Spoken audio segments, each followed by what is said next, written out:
certainly is. We're changing shit up this time. Now we have a banana, so it's officially a Bananacast. I can't remember which way it's supposed to be. At the top? Yeah. That'll do. I haven't tried peeling it yet. Yeah. Me, Paul Dalton. I'm Tom Quayle. And we haven't named the banana yet. That's going to be a contest. We'll get to that at the end of the episode. So, as you've noticed, things look a little different. We thought, mix it up a bit so you don't just get the same view of the sofa that we're always showing you. We did say in episode 2 we were going to do a tour of the studio, and eventually we we are slowly but surely just going to do it from different angles. Yeah, exactly. By about episode 17 we'll be sat on the bog. Yeah, exactly. Panoramic, you know. We're just going to be doing that way, you know, there's a window here and things like that. And just open the window on one episode and we'll shout from the street. You there, boy, what day is it? It's fucking June 18th. My bad. Good, I haven't missed Christmas. No, you're 6 months early, you prick. You know. So yeah, we thought we'll give this a shot. But how this episode started, basically, we were texting each other about stuff that's come up. For opportunities with R Squared and side projects, which we'll get to in a moment. And we mentioned about different angles. And we sort of thought, can we film from there? How does it look? We've got it all set up. We thought, we've got the camera set up. We may as well just record just do it now. Keep people updated on what's going on with R Squared and the side projects. So I've mentioned it twice. Do you want to? Well, side projects go and everything like that. The more documentary side of things has been launched now onto YouTube, on a separate channel, under my original company's arm of ANWP, which is now a subsidiary of R Squared Studios. Yes, which is now broadcasting as a subsidiary of R Squared. Yeah, I love that. We can use words like subsidiary now. Yeah, exactly. This company has officially existed for less than a week, and we already have a second company. Yeah. Well, my company's existed before. It's just I know we've amalgamated. What's the word I'm looking for? We've kind of, it's the not. It's a conglomerate. We threw two big lumps of shit at the wall, and all of it stuck. Because ANWP was fairly successful in its own right for what it was doing, and now here this comes, and this is the one we're putting all our effort into. Yeah. This is the one that we're trying to make a proper. Whereas ANWP was a niche market operation. Yeah. Mainly within the industry that are working. Yeah. This is more a case of something we can have a bit of fun with. I'm not tied by what industry commentators say, telling me what I can and can't say. Yeah, because I mean, with ANWP, it was, like I say, it was niche market, it was trains. Yeah, mainly broadcasting within the rail industry. Yeah. Working with tour promoters. Yeah, mainly commercial, mainly for commercial use. Not so much for, mainly for professional use, not so much as a commercial use thing. Yeah. But occasionally, the odd train spotters would want to see. Yeah, occasional commercial sales. Yeah. I mean, the bulk of it was contract work. Yeah. The good thing about contract work is you end up with a lot of material that you still own. Consequently, I can post that material, a lot of that material publicly now for the first time. Yeah, and the thing is, with R Squared Studios, we answer to ourselves. We're the founders of the company. We haven't got a corporate sponsor or public backing or anything like that. You know, we're not WWE who have shareholders to answer to. You know, and some have been telling me. Actually, this is the first time I mentioned it to you, and I'm going to say it on the Bananacast so we get an actual honest reaction from you. I was toying with the idea of sponsorship, right? Well, sort of. A donations thing through PayPal, because you can do these PayPal buttons, and loads of websites have them, so you can donate directly to people you like. I mean, for Best Damn Nerd Show, for example, it's a podcast I listen to. If you go to bestdamnnerdshow.com, you can donate to them. You know, and Boku Pop were the same. You like the show and you want to keep it going, but you know they're doing it off their own funding, off their own back. And, you know, if they need more equipment and things like that, you give them $10 or whatever. You know, you're not going to miss $10, £10, but that could make the difference between buying more equipment for somebody. Yeah. How would you feel about having something like that, where someone could like what we're doing and say, I want to give you. Yeah, that works. See, because one thing I do is mutual advertising agreements. That's something I've started out doing for a while. I mean, I've got one going with FMI at the moment with AWP. Right. I'm looking to try and broker something with DRS. Right. Like, so we can advertise on their website and things like that. Yeah. So I'm looking into avenues where, like, advertising deals. Yeah. It's sort of like, you advertise us, we'll advertise you, sort of thing. Yeah, because the other thing is as well, because I have 2 bank accounts, sort of. I've got my personal banking account, I set up a saving account, and I've done basically sod all with it. Yeah. I could set that saving account to be the recipient of any donations that come to Ask Square Studios, basically the Ask Square Studios bank account.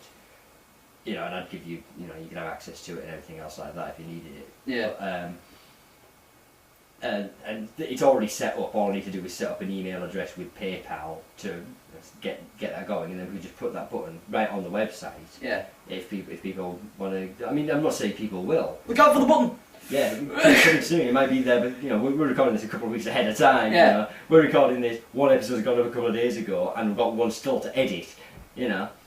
Episode in the bank, damn it! Yay! We missed. Yeah, when you're making content, this is some. I just proved to do this in one take. Yeah, this is what Bernie mentioned. They do the cons, the panels, and you know panels at cons, and people talk about where they came from, and people asking questions, that kind of thing. And one of the questions that always comes up is how do you get started in doing things like Brewster Teeth and R Squared and things like that? And things, it's not something you can do. And Bernie's answer was along the lines of, it's not something you can do half-assed. You have to put everything into it. If you want to make an actual go of it, you have to put everything into it. Set out time every week to do something, and make content and keep putting it up there. Yeah. Because it'll take a while before people start watching it. We're not expecting thousands and thousands of hits right off the bat. Yeah. Especially with what we're doing with this video cast. Even when we get the series, when we get Third Degree off the ground, it's not going to be an overnight hit. Word of mouth. People have to watch it and share it and like it and read it and dig it and everything else.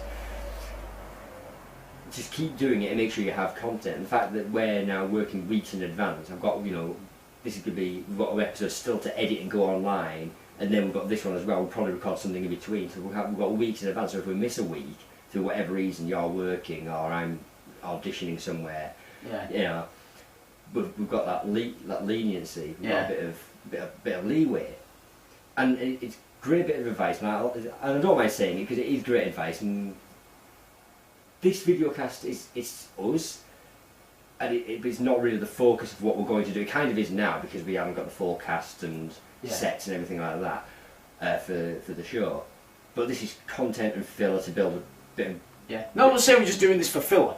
No, it is and it isn't. It's letting people know who we are and what we're about, and it keeps people involved in the process of how far along we are. Yeah.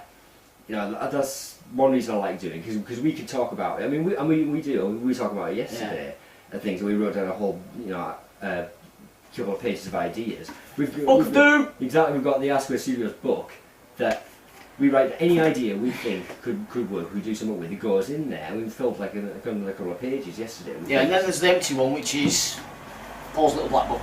Yeah, that's my personal things. And then there's a blue one over there that's got sod all in it as well. But that's another story. The process, because like we said, we talk about it on a regular basis, and keeping fans such as they are right now, we're basically non-existent fan base. But when people do discover the videos, it's like, where did all this crap come from? It's the origin story, exactly. Yeah. It's documenting it. It means you don't have to make another Rude Glorious boring R squared origins, sort of like R squared origins Adam, R squared origins Dom. Yeah. Sarah, all this, like, it's already there. So like, how many things can you write after the word X-Men? Yeah, exactly. The days of future Dom. Yeah. Oh, write that one down. No, it's. I think it is good to keep people involved in what you're doing, and if no one are watching now, then they will in the future, and they'll come back and see it. Because when you get into things late, even like say TV shows. How I Met Your Mother, prime example. Good example. You got into that late, and you went back and watched it from the beginning. Yeah. I do it with podcasts, for the most part. Some I just jump in and go, depending on how far along they are. I mean, a good one for that is Talk is Jericho.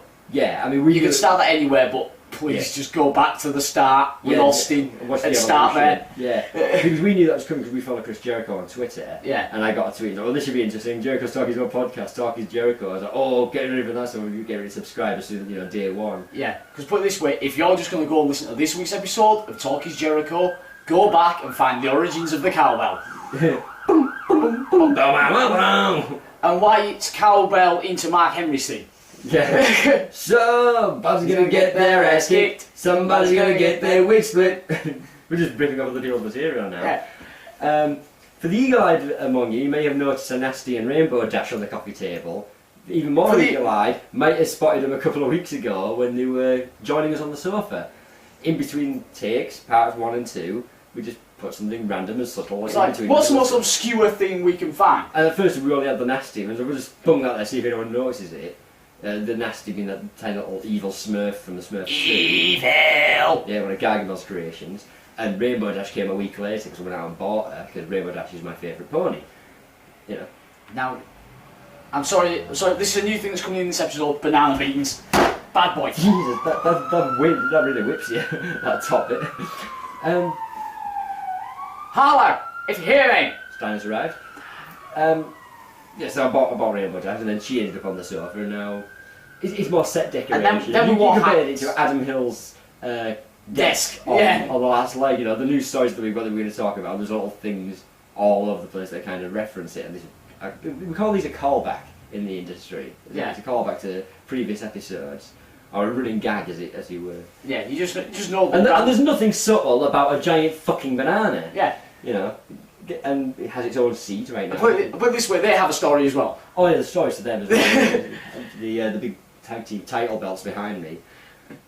You can probably guess this isn't much of a studio as it is now, but it's getting there. It's taking shape. We've rearranged some things, for prime filming locations and dynamic angles, and how we want things to look. And because when I'm writing the script, I've got an idea of how things look in my head, because you come up with the scenarios, and I write the actual script and the dialogue. You write most of the bump. The only times I think I contribute to the writing is when it's a scene that you've got nothing to do with. It's a scene that you're not in, and I could probably best invest without that reaction of work. If it's a scene that's mostly primarily focused on the Adam character, then because Adam is based on you, so you'd know more about how you react in that thing. It's like the first episode of season 2 is probably an area where I wrote half the episode, you wrote half the episode. Yeah, exactly. We split the duties on that one. We both knew where the episode was going. You handle your scenes, I'll it's like, right, scenes. We've got the start bit, we've got the end bit, go away and write 11 minutes worth. Exactly. And it's good doing all that, because when I'm doing it, I can see it in my head how I want it to look, and I write the stage directions in there, because when you're reading it, it's alright having the dialogue on screen, on the page, and seeing what they're saying to each other, but being able to visualise it. That's nothing new. Shakespeare did that, writing, across the stage left and all. But putting that in, it helps, and I think it helps you visualise it a bit more as well. I'm going to say things like wide shot, close shot. So like Michelle says something that Adam coughs into pint. Yeah, so exactly. It's like little spit takes, takes and all that kind of thing. Yeah, it does the home improvement thing. There was one that came up a bit early. I'm not giving spoilers or anything. It's just kind of. It raises a Spockian eyebrow, and I think later on I didn't use Spock again. I said, gives us a look not dissimilar to the people's eyebrow. Yeah. It's the exact same reaction, just worded differently. And there's a kind of confused, what the hell? And next it'll be Johnny Bravo reaction. Yeah. Just basically, if when we cast Pete, and we pretty much have, we just need to. Do some final. Get him into the country. Yeah, exactly. You need to import his ass. We need to make sure he can raise his eyebrow. Yeah. Can you do this with either eye? No. Right. Where's the permanent marker? No. Use water slide marker, so we can just cut away from him, cut back to him, that shot, then wipe the marker off again. Yeah, but just do a jump cut. Yeah. It's a long process getting something like this off the ground.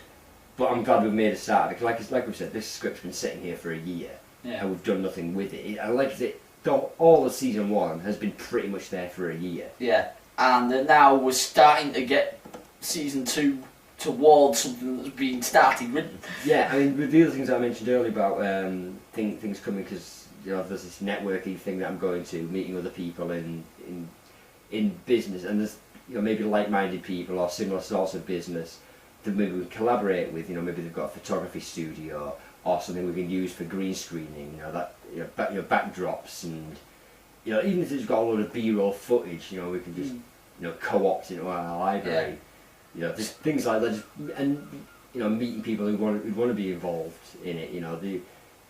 Maybe they're a talent agent. They're not a production studio. They're an agent. It's like, oh, you run a production studio, brilliant. I've got a lot of clients who are looking for work. That kind of thing. I mean, we know a fair few people in acting from the stage show I did last year, and my years doing performing arts at schools and college and whatever. I mean, that's how Nicola came into the. Yeah, because I mean, there's a couple of people who've had interest in little bit parts here and there. Yeah, because I mean, Lizzie, I need to get back in touch with her as well. She was someone who was interested. She had a couple of notes on the script that I sent her, and I still need to get back in touch with her and hash out some details. If it's minor script changes, I don't mind so much. But if she wants to kind of tear it a new one, then it's written this way for a reason. It's going somewhere. We're building off this. Yeah.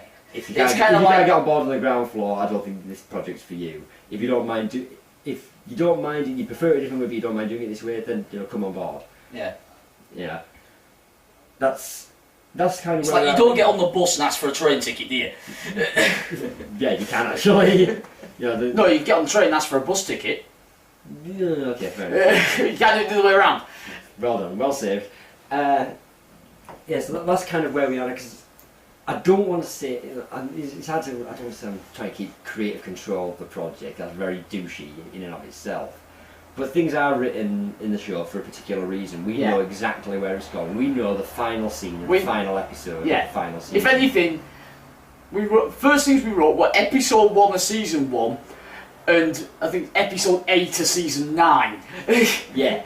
And then it's just kind of like, right, what can we put in the middle? How do we get to there? Yeah, this is the start, this is the payoff. What goes in the middle? And what points do we need to hit on the way to keep things interesting? Yeah, it's kind of like, we made a xylophone and then transferred it into a piano by putting all these little bit stories in that made the black keys.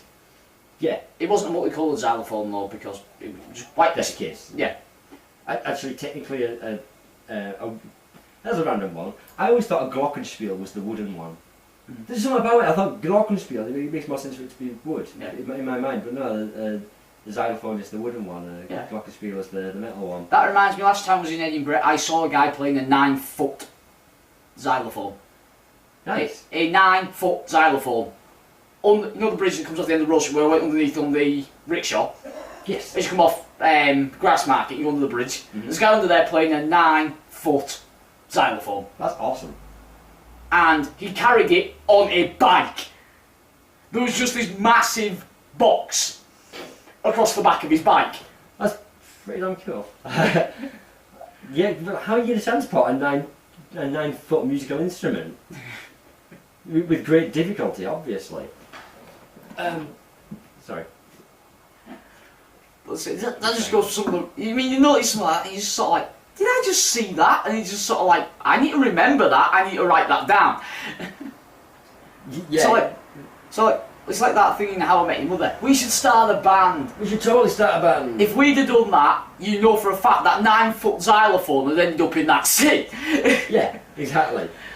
If we were writing something, if not a 9-foot xylophone, an equally ridiculous instrument. Yeah. But the thing is, it'd be either a 9-foot xylophone or an oud.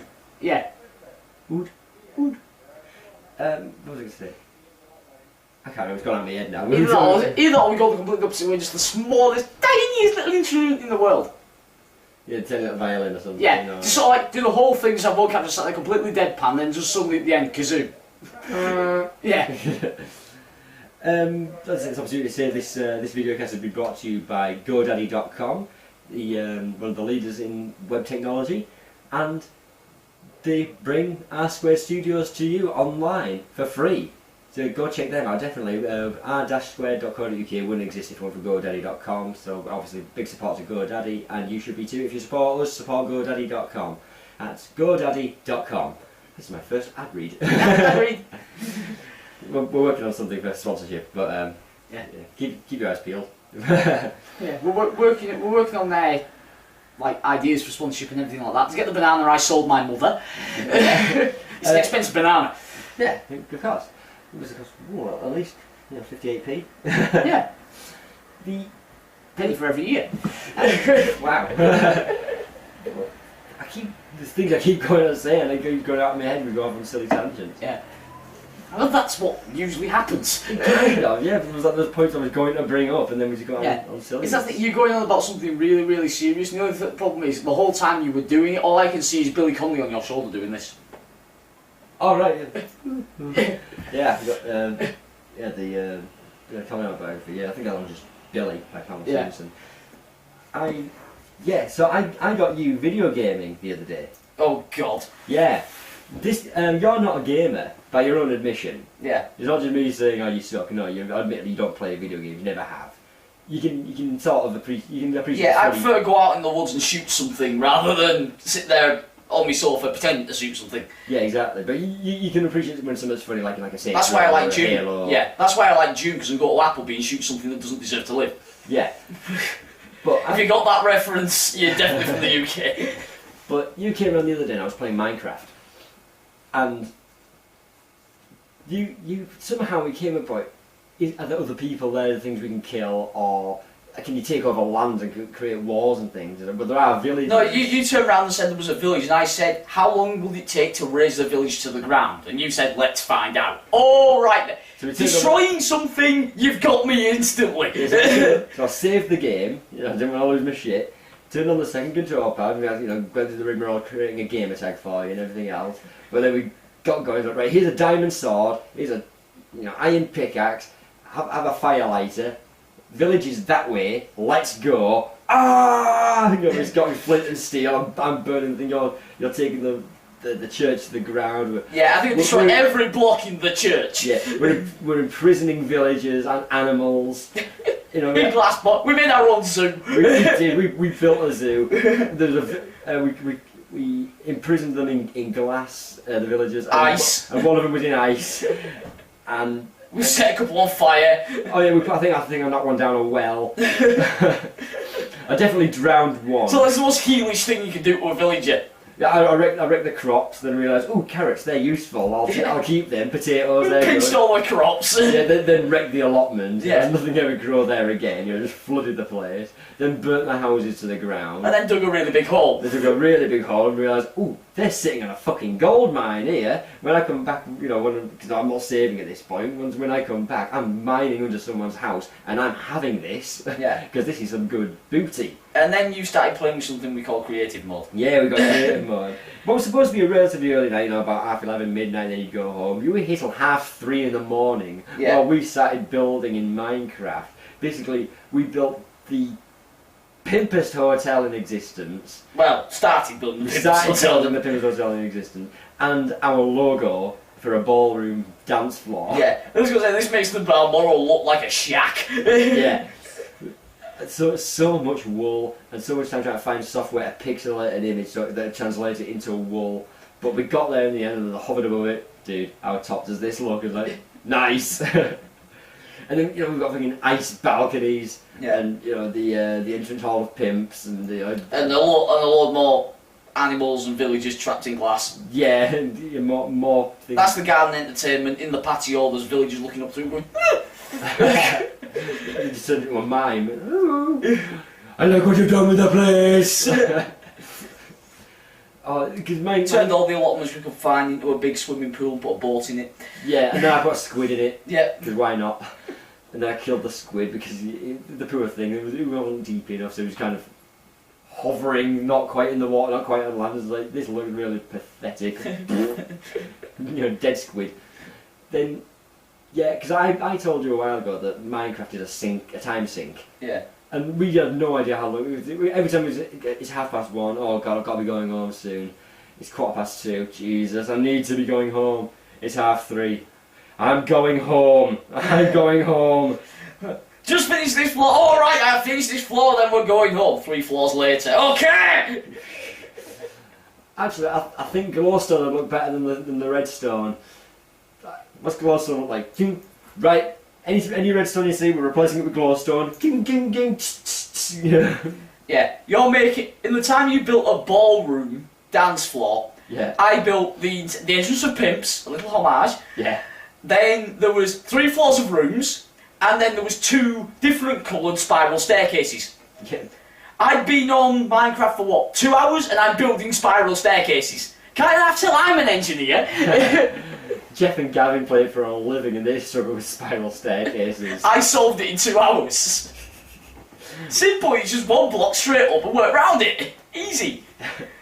Or they know the philosophy of it, they just struggle with placing the blocks in the right place. They always go, oh, God damn it, and having to delete things over and over. You know, they know how a spiral staircase works. You know, that's not the difficult bit. It's just getting it in the right place. That's where they run into issues. All you've got to work out is how high your character is. That's just how high you need to go with it. It's 2 blocks, yeah. Yeah. Yeah, I mean, you know, your doll's 2 blocks. You know, that's why you need if you're building a tower of pimps, 1 block at a time, you're going to need a lot of dirt or brick to stand on. That's why you wait until you got all 4 blocks, jump on the obsidian, jump place, jump place, jump place, jump place. Hey, meat. So Yeah, and that's the other thing we did. We made a lot of steak, didn't we? oh, we made a lot of steak, yeah, because we set fire to cows. Yeah. Yeah, oh, but did I push him in the lava? You pushed me in the lava and he came out and went, oh, steak! Yeah, right. So that's what happens. Right. No, I set him on fire with a flint and steel, yeah. Yeah, no, flint and steel. No, the wolf went in the lava. Yeah. Yeah, oh. Little burning wolf. Yeah, because right by my house and my thing, I've got the portal to the nether. And, you know, the way I did it was doing the block by block thing, you know, put lava in it and pour water on it, get rid of the dirt, and then you got the obsidian there. Because I didn't have a diamond pickaxe, so I couldn't just get a shitload of obsidian and take it up. So I had to do it piece by boring piece. So I had this lava there, and it was like, I need a place to get rid of shit when I don't need it, so I may as well just leave this lava pit there. Waste disposal. Exactly, lava is a bin in Minecraft. A wolf fell in it. Yeah, one of my team got 5 wolves to get the achievement, and then one of them got bunched into the lava pit. I think I may have kicked it. You might have kicked it. Yeah, It's not like, oh, be nice to my wolves. Kick. Ah, it's on fire! It's like, because when I reload it, all 5 of them will be there again. Yeah, but it's really nice. Like, ah, the burning wolves in my house! The house is on fire! Yeah, I've been on Minecraft 10 minutes and already have set fire to everything. Yeah, and because I told them to stay, they were just sat on this 500-metre railway track, a mine track that goes nowhere. Because I built it just, again, for the achievement. There's 2 achievements I need to get. There's 2 achievements and 1 challenge typey thing. And you get avatar rewards on some games, and in Minecraft you get there's 4 of them. And they've got 1 thing left to get, you know, you get like a t-shirt and things like that, and they've got like, a creeper hat is the last thing you need to get. And to get that you need to shoot a creeper with a bow and arrow, or maybe even to kill it with a bow and arrow, I'm not sure. Either way, it involves creeper and bow and arrow, where you need to shoot. Twang! Yeah. So once I've done, and now I've got a bow and arrow, you know, I've managed to make one, because for some reason the spiders don't like dropping string in my world. Then again, I didn't go around with creatures with monsters around all that much. Getting arrows, that's fine, skeletons arrows all the time. And the achievements I need to get is, I need to ride a pig put a saddle on a pig, then ride it so it hurts until it hurts itself and fall damage, like off a ledge or something. And the other achievement, I can't remember what it was. Oh, that's right, I've got to make a dispenser, which I'll need the bow for.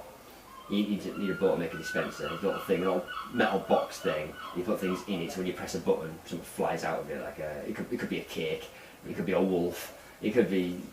Seriously, you can have wolves in there. You know how big the blocks are. Yeah. It's literally just one of those, a block that big. But it's in the creative mode, got the spawn eggs. Yeah. You basically the animals are in these eggs, and you put the egg with 1 or 48 or you get 64 this stack. 64 and there's like 9 things in it. So 333 or like 444, and there's like 16 times 64 or whatever it is. So you have this thing literally full of wolves, which I didn't show you cake wall, did I? That's something else I need to show you. I'll tell you this story. I'm talking about Achievement Hunter again, right? When they were playing this game, you're familiar with Wipeout. Yeah. Yeah. They did their own version of it in Minecraft, right? Go through all these things and compete for the first time they ever competed for the Tower of Pimps, right? That's when they decided that's going to be a prize when we win these little games. And Ray was like the first to go, and halfway through the course there's a place to get health because the shit is going to hurt you, and a block of cake. And he hadn't taken too much damage, and he sort of go, nah, fuck it, I'm going cakeless, and just carried on. Yeah. And since then it's become a running gag that he can't have cake. Right. It's like he always has a red rose, fuck the yellow flowers, so he can't hold a yellow flower, he always has a rose, and he won't have cake. So one day, Jeff, Gavin and Ryan went into Achievement City and made some modifications on Ray's shitty little house. They replaced his back wall, they dug it out a little bit, with dispensers, and filled the whole thing. Every single dispenser, and they were talking like 40 to like 16 dispensers, something like that, filled to the brims with cake. Then underground and behind it and everything was a massively complicated circuit. It could have been, probably could have been all simple, I don't work with redstone.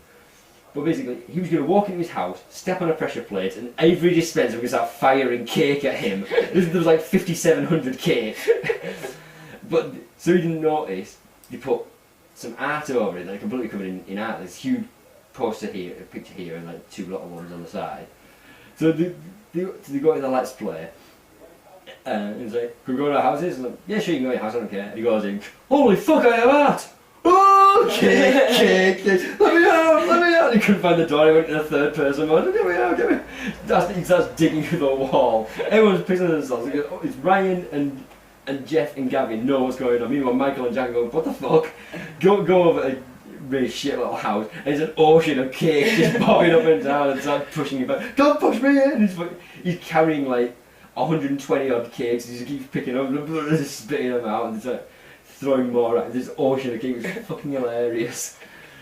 And it's so dumb and so stupid, but it was funny as hell. It's something we do. Oh yeah, just a dig with him, yeah. Like, only we'd do it on someone's real house door, going, oh, how I have that, and the wall would explode. Yeah, exactly, like Plan G. Yeah. Or the leaky ceiling, the lava in Jack's attic. Yeah. So what's this block doing here? Oh, lava!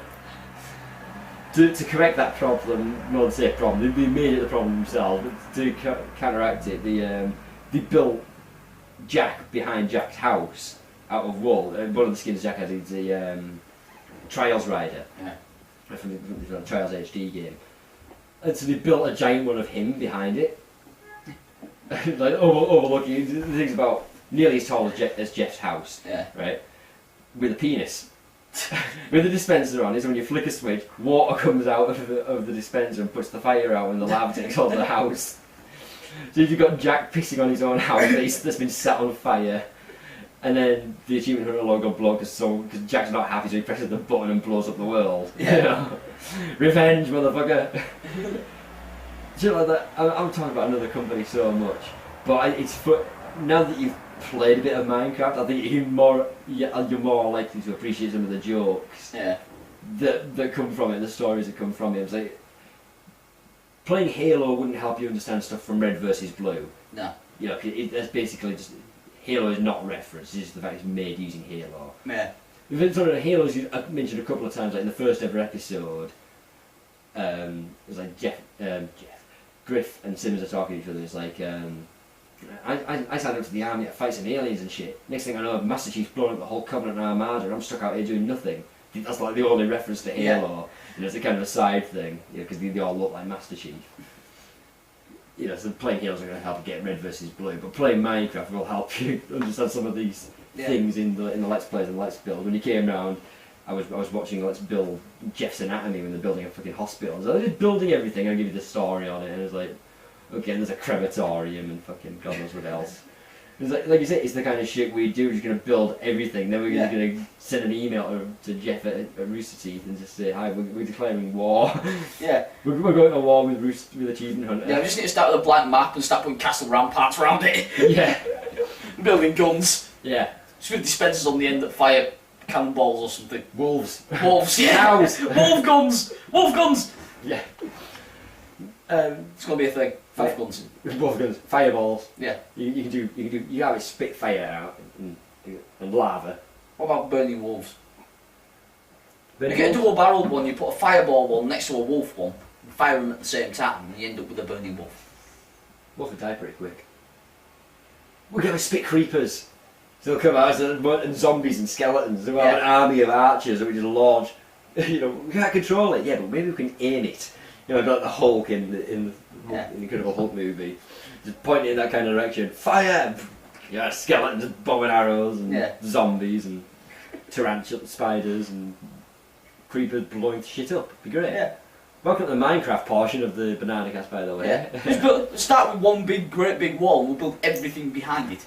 Yeah. Facing the rough direction of Achievement City, whichever direction it's in. Kind of a that way direction. It's on a different server. There's no way we can actually go to war. The only way we can go to war with Achievement City is if we build Achievement City. Yeah. And then invite someone there to control a character. You know. That's the only way we can actually go to war. But it'd be fun to watch. Yeah.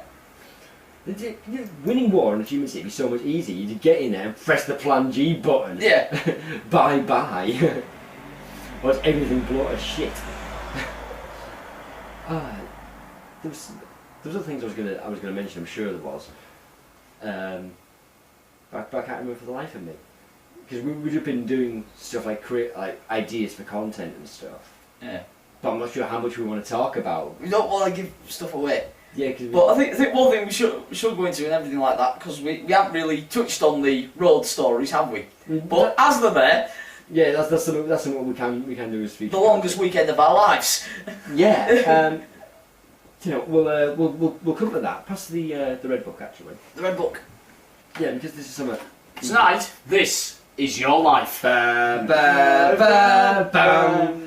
like I said, we went through these ideas for content ideas, and we're going to run some just passing on the kind of things that maybe you can expect to see coming. Where the hell?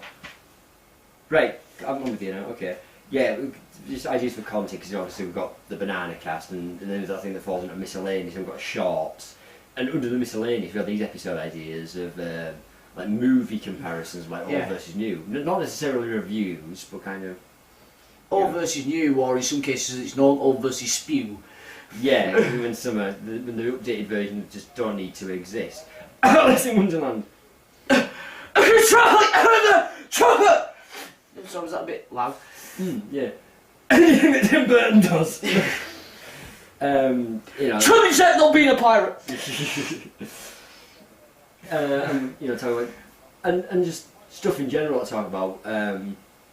When we're not just free-form conversation like here on the Bananacast, we'll sit down with an actual point and it's like, this time R Squared talks about comedy movies. This time R Squared talks about music.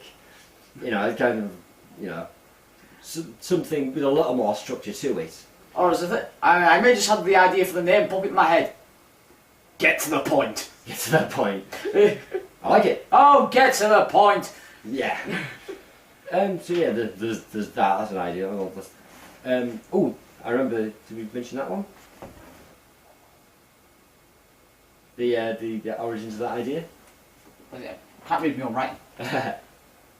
Oh yeah, the return to the recast. Yeah, the recast. If you watch these, then you know we used to do a podcast, and we had segments on it towards the end of its run, and one of them was it didn't come up all that often. It was called the iPod Ucast Recast, where we take an idea like a movie or a TV show, and we'd recast it if it was being made today, or if it was being made for a big screen audience, you know, more broad. Or if they were making a TV series of it. Yeah, if you were to take a movie and condense it down, you know, so you don't. I'm just thinking, I don't know, Top Gun. It's there. Tom Cruise is a big name, right? But if you're doing a TV show based on Top Gun, you're not going to want Tom Cruise. He's going to cost too much money. So who do you put in there? You know, would you put like Either that or sort of like a condensed down version. If you were going to go British, say you were going to do one about the Red Arrows being Top Gun. Yeah. A TV sort of like sitcom based on the Red Arrows, who you'd cast as the 9 pilots. Yeah, you know, sort of thing. Who's Maverick? Who's Goose? Who's Sundown? Yeah. Yeah, and that kind of thing. Talking black guy cliche. Yeah. and Sundown because he's black. Yeah. With a soundtrack so epic they played Danger Zone 3 times. Sorry, we're sitting in the gimmick. Yeah. Again. We watch far too much golf. For doing this to plug our shit, we talk about a lot of other people's shit. Yeah. But it's good, you know, where we get some inspiration from, you know. I mean, the old versus new idea, I showed you one of the nostalgia critic things we did. I showed him the the most annoying voice on the internet. Yeah, his voice grates on you. You can you agree with all of his points. It's just his voice aggravates you. Yeah. Which is unfortunate, because if it weren't for that, I think you'd really like him. It's kind of like talking to a Brummie with a lisp. He's right up your alley. I mean, obviously it's the character that he plays, but even when he's not nostalgic, when he's just Doug Walker, it's pretty much the same voice, and that grates on you. But when things aggravate him, he amplifies it and exaggerates it for comedic effect a lot, like you do. Mm. You know, if you with that voice, I think you'd really like him. And that old versus new spawned an idea for us to... Yeah, mainly because we disagreed with him. On one minor point, yeah. But I understand we understood where he was coming from, but thought he was missing the point. Yeah, exactly, yeah. But we'll talk about that. No. So it was an idea. I mean, it's not just nostalgia critic that does it. I mean, a lot of people compare old to new, like remakes and originals, that kind of thing. But that's what made it stand out as an idea in our head, because we were talking. I don't even remember how it came. Oh, that's right. We watched like the Honest Trail for Alice in Wonderland. Yeah. And I just thought that movie looks crap. Yeah, and then we talk about we went about Angry Ransom. I want to talk Angry Ransom. I speak to the master, and I show the old versus new on that Willy Wonka. Yeah. And so we could do something like this, you know, we're going through what has been remade, what has been rebooted, and we're talking about like the Spider-Man and RoboCop and Willy Wonka and Alice in Wonderland and... Yeah, don't worry, we're not going to do the usual cliche done 1,000 times, 4, 5 and 6 are better than 1, 2 and 3. We're not going there. Yeah, exactly. Been done, bored now. Because I mean, we even talked about that on the first episode of... Well, when it was still the video cast. Yeah. You know, I don't hate the prequels. No. Let's wait till 7 comes out, see if that's any good, and if it isn't any good, we'll tear that one a new arsehole. Yeah. I have high hopes for 7. Yeah. I have a feeling they are going to be better than the prequels. I'm not sure if they'll be better than the originals, but they'll be better than the prequels. I don't think they're not going to be god awful. I mean, we've got the original cast involved. That's just something. I mean, it should be quite cool considering Harrison Ford broke his ankle filming it. Yeah. Yeah. And I read it was it was like the daughter of the Millennium Falcon. If I was writing for the new Star Wars movie, I'd write that into the script. I'd have him get hurt by the Falcon. Because even in the original movie, they come with what a piece of junk, and it's still the Falcon. You know, why wouldn't it be falling apart and hurt Han Solo? Yeah. There's a slight thing, you know, he'll trip over something. Not again. Yeah. And he's just like going back. He's like, for Christ's sake, Ford, you idiot! You spent 3 previous movies flying this ship around, and you're still falling over the fecker. Yeah. Harrison Ford can jump in a fridge to survive a nuclear blast and go through the air in Indiana Jones, but no, the door of the Millennium Falcon hurts him. Yeah. He can outrun a boulder, but can't navigate a ramp onto a spaceship. I guess Indiana Jones is more of a badass than Han Solo. There you go, you heard it here first. But Han Solo was frozen in carbonite, you know. I love you. I know. That was just such a brilliant... It was accidental, wasn't it? That one. He was dicking about. Yeah, he was just dicking with her. I think that's one of the stories I've heard. It's one of those things that you don't know what's fact and what's fiction at this point. It's like the whole Cairo Swordman thing in Raiders. Yeah. But I say we can't touch on anything like that without ruining Star Wars for some more people. We've mentioned that already. Yeah. Well, you know, it's a good look at unseeing that again. Yeah. You know, it's like another good one, right? Batman, right? The original Batman movie, Tim Burton, Jack Nicholson's Joker, Michael Keaton, and there's a bit. It's right after. Are you all that familiar with the movie? Not really. It's right. There's a bit towards the end. It's right. I think it's right before the parade, and Batman goes in the Batmobile and he blows up the chemical factory. Right, all blows up. I think he's just sent it in by remote control. Batman's not actually driving the car, and the car comes out. That's right. So Batman's standing there. Then Joker comes over in a helicopter to the spotlight. Hey, Bats, missed me! And he's just, and there's a cool iconic thing where Batman just, I'm going to go off screen. He kind of just turns to face it. Right, as he turns, his belt just he kind of drops a little bit because it's not tight to his body. It's right. So it just slight droop. Because like, everyone's seeing it, I never noticed, and the fucking nostalgia critic pointed it out, and that's all I see now. Yeah. You know, that belt's good for a lot of things, you know, it's got all these gizmos in it, it's good for a lot of things apart from keeping your pants up. Yeah. Yeah. And also, it's like, Batman can't turn his head. Yeah. Because of the way the suit's made. I mean, they make mention of it in The Dark Knight, you know, right near the beginning. He says to Lucius, you know, I need an update on my suit. You know, you want to be able to turn your head. You know, because he kind of, someone has snuck up behind him in a fight or whatever. And basically, all the time he moves. But every movie is like that because the neck is part of the mask and it comes onto the body. Yeah. And they kept it that way because it makes it look kind of otherworldly, you know, almost like The Crow or Michael Myers or The Undertaker. But you doesn't turn like that, he turns his whole body and it looks a bit more, a bit creepier.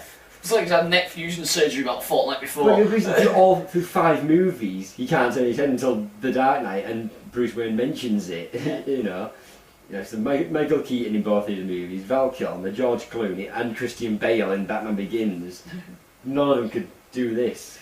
And they just brush off with, you know, you want to be able to turn your head, which made backing out of the driveway a lot easier.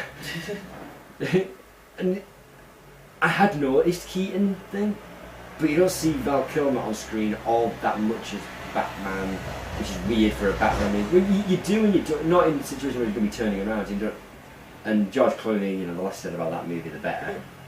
You know, 3-word, back credit card. Yeah. But you know, I like a lot of things like that, and it's an idea I've toyed with, but I don't want to do that. The things in movies you've never noticed before, but I don't want to do it because guess who's just started doing a show like that a few weeks ago, so I don't want to steal too much of his shit. But I love things like that, you know, it's like, I think we know, while we're on that one and everything like that, we noticed one in an outtake skit the other day, didn't we? In the outtake thing the other day, we actually went back and watched it again to make sure. Oh yeah, like, in one of the episodes of How I Met Your Mother, Robin's breasts are hanging out, I'm sure they are.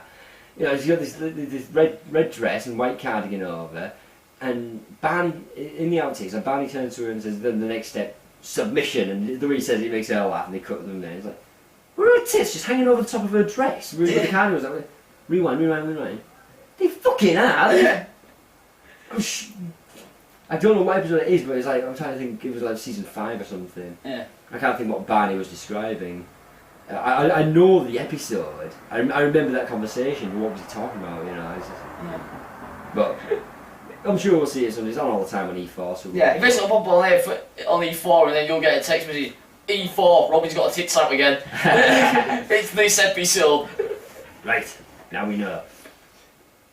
But yeah, I like. So we've gone from Willy Wonka to, oh, Robin's got a tits out. Yeah. The thing with I'll watch movies with director's commentary, not just movies, like any. If I've got a DVD that's got director's commentary, I'll watch it with commentary on as well. Yeah. Because I'll find out bits about it, like the making and things like that, and you know, interesting stories about on the set. You know, I did it with Ghostbusters, and you know, I do it with, you know, Have I Got News for You? You know, you got. It's the DVD with Ian Hislop and Paul Merton just talking about, you know, like going into the episode and some of the jokes they were doing and things like that, and like, and you find out interesting things. You know, it's like you know the scene in Ghostbusters where the dogs, you know, start grabbing Dana and then turns, and right before the arms start coming out of the chair, you see like the shape in the door, you know, because the demon dog's on the other side in the kitchen. And it was a rubber door, you know. It was a hand puppet and a rubber door. There was just a guy on the other side of the door going with a hand puppet. You know, it kind of ruins the illusion, but I like things like that going into it. Yeah, and also yes, Dana does expose her breast because one of the hands is totally copying a feel, and you know, out comes the tit. Yeah, and it is a pretty scary scene. I mean, there's a couple of scary moments in Ghostbusters. I know it is done for comedy, but like the first couple of times you see the movie, there's things like more jump moments. I suppose, yeah. I mean, the jump scare in the library, you know, get her, and then the fucking library turns into yeah. When the arms start coming out of the chair, and that whole thing is pretty creepy. The when Dana's possessed and Peter's around there is no Dana, only soul. You know, that's a creepy voice. Yeah. You know, when you get all creepy the first. Sounds like the old sixth form college director of students with a cold. How many times did he throw us out of that building? All of them. Even when we weren't students at that college, he was throwing us out of that building. Yeah, exactly. Unfortunately, I had photographic evidence for why I should be there. Yeah. So I picked them up from the chaplaincy. Yeah, these photos. Are they yours? Well, I'm in them. Like, why is he here? He gave me a lift. The fact that we walked up. Yeah, he didn't know that. He's like, well, just sign in next time. So you've got no words for us, raw suck a dick. Yeah. No, but I like finding out interesting things about what goes into making a movie. You know, like the Cairo swordsman in Raiders of the Lost Ark, and why he shot him, because it was originally supposed to be a sword versus wit battle, and Harrison Ford wasn't feeling well, so he pulled his gun out and shot him. Yeah. You know, because that's a funny scene. I didn't realise it wasn't written like that originally. It was going to be some drawn out thing, but they couldn't do it. There's another good one of them in. I think it's one of those. It's either. It's one of the Zorro movies. No, it's not Zorro. The Musketeers movies. It's in one of them where there's sort of like this. Fought out with a sword and everything. Does all these tricks with the sword and everything like that. It's been done a couple of times in films actually. Yeah. I think. But this one I remember, he's just like two swords and everything like that. And then this guy just goes ah. Cuts a rope. Disappears to the floor. Nice. You know, it's chop. Was that the one with Chris O'Donnell in it?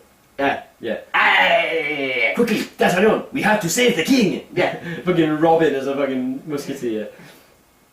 There's one like that in Batman, actually. There's the big fight in an alley. There's a load of Joker's henchmen versus Batman.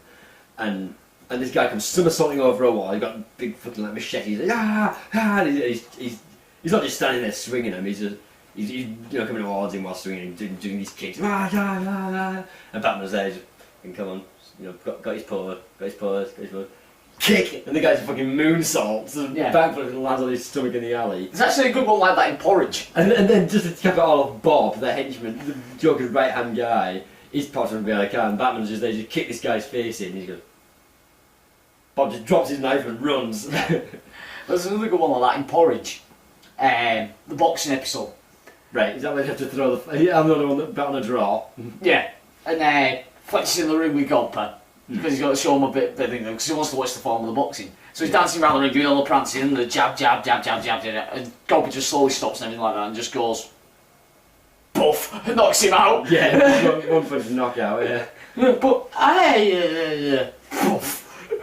As only Ronnie Barker can. Yeah. Ronnie Barker was great. Yeah. I'm not sure who I prefer actually, Fletcher or Arkwright. I prefer Fletcher. Yeah. I think so. I think Arkwright is a little too dithering. Let's think. Arkwright, all you remember is the stutter. Yeah. All you remember is Granville, Fletcher Clough. Yeah. How do you spell paper peppers? Is a 6 P's a 7? Yeah. But yeah, and got Fletcher was a little bit more conniving, a bit more like Del Boy. Yeah. Really. If anything, he was the more cynical old bugger sort of character, wasn't he? Yeah. But then of course he's another one. I mean, we've mentioned before. Quotables are what make a good character, and Fletcher had a ton. Yeah. I mean, born free. Till somebody caught me. That is a plant. No, it's not, Fletcher. Till pineapples. It's just that it's having that brilliant. He's dead. He died a long time ago. That I do know. Me that killed him. But I think that's what made Fletcher a better character than Arkwright. Is Fletcher had an antagonist in Mackay. Yeah. There wasn't a direct antagonist in Open All Hours. Yeah, exactly. I mean, there was no love rival for the nurse. Yeah. In fact, and even sometimes Arkwright looked a little creepy. It's like she was like not interested all that much. He was just borderline stalking. Yeah. Up the ladder and in the window and everything. It was like, Christ. I mean, did you see the original pilot or like whatever it was for Open All Hours? And the nurse was a lot younger. Yeah. It was like, yeah, and then they got away from it because it was too creepy. This old guy, Ronnie Barker, and then this like young, I don't know, maybe 30-year-old nurse. Yeah. You know, but this blonde number, it's like, we can't do that. We'll make her older. We'll put her in her 40s, put her in her 50s or something, maybe a bit more frumpy. Yeah. And then you forget how young David Jason was at that point as well. Yeah. Obviously like 18, 19, Yeah. like that. I mean, I know his character was that young as well, but I think... Yeah, he played he played a really old guy in Porridge. Yeah, exactly. He played Blanco in Porridge. He was Blanco in Porridge, and that was before Open All Hours. Yeah. Because Ronnie Barker was still relatively young when he was doing Porridge. And then it was only a few years after Open All Hours went away that Only Fools and Horses came about. Yeah. But then again, that Open All Hours ran for quite a while, didn't it? It was like 10 years or something. Yeah. So it was, but Nicholas Lyndhurst, he was like 20 when Only Fools and Horses started. Yeah, and then I've got... Did he do Goodnight Sweetheart before, or was it during? I think it was around the same time. I think they were getting towards the end, definitely, of Only Fools and Horses. When he was doing Goodnight Sweetheart. I think he might have done it in between seasons. Yeah. But it was definitely towards the back end of Only Fools and Horses. Because I think it was like 94, 95, Goodnight Sweetheart. Yeah. And Fools and Horses ended in 96. The first time it ended with that trilogy, the Heroes and Villains, Modern Man, and Time on Our Hands. Yeah. That was the last three that went over Christmas in '96, and that was the end of it. You know, when the infamous Batman and Robin scene. Yeah. At the end of the episode, they find out Cassandra's pregnant. Then the next episode, there's more of that stuff, and Dell's gonna have a vasectomy. And then the next episode, so it was that episode. It was that second one. Cassandra miscarried, and then the third one, it was Rodney recovering from that, and Cassandra recovering from that, and then they found that thing that made them millionaires. Yeah, and then of course the infamous line. But I tell you, there's one of my favourite scenes I've ever seen on TV for acting. It's right up there with Hawkeye and the Chicken. Yeah. Is that bit in the lift? Yeah. With Rodney. Yeah. When he's just pouring his heart out to Dell at that point, I was like, fucking hell, that's some top-notch acting right there. Yeah, like I say, it does rival Hawkeye and the Chicken. I don't know if you haven't seen it recently, then go ahead and watch that scene. Yeah. Because I mean, it just feels so real. It's just one of those you watch it and go, whoa. Yeah. Exactly. It's like, that's not what you expect from a Christmas episode of Only Fools and Horses. Yeah. Normally the series it gets is sorry, my phone's going mental. Is their dad's turning up and telling them that he's ill. You might want to get yourself checked out because apparently it's genetic.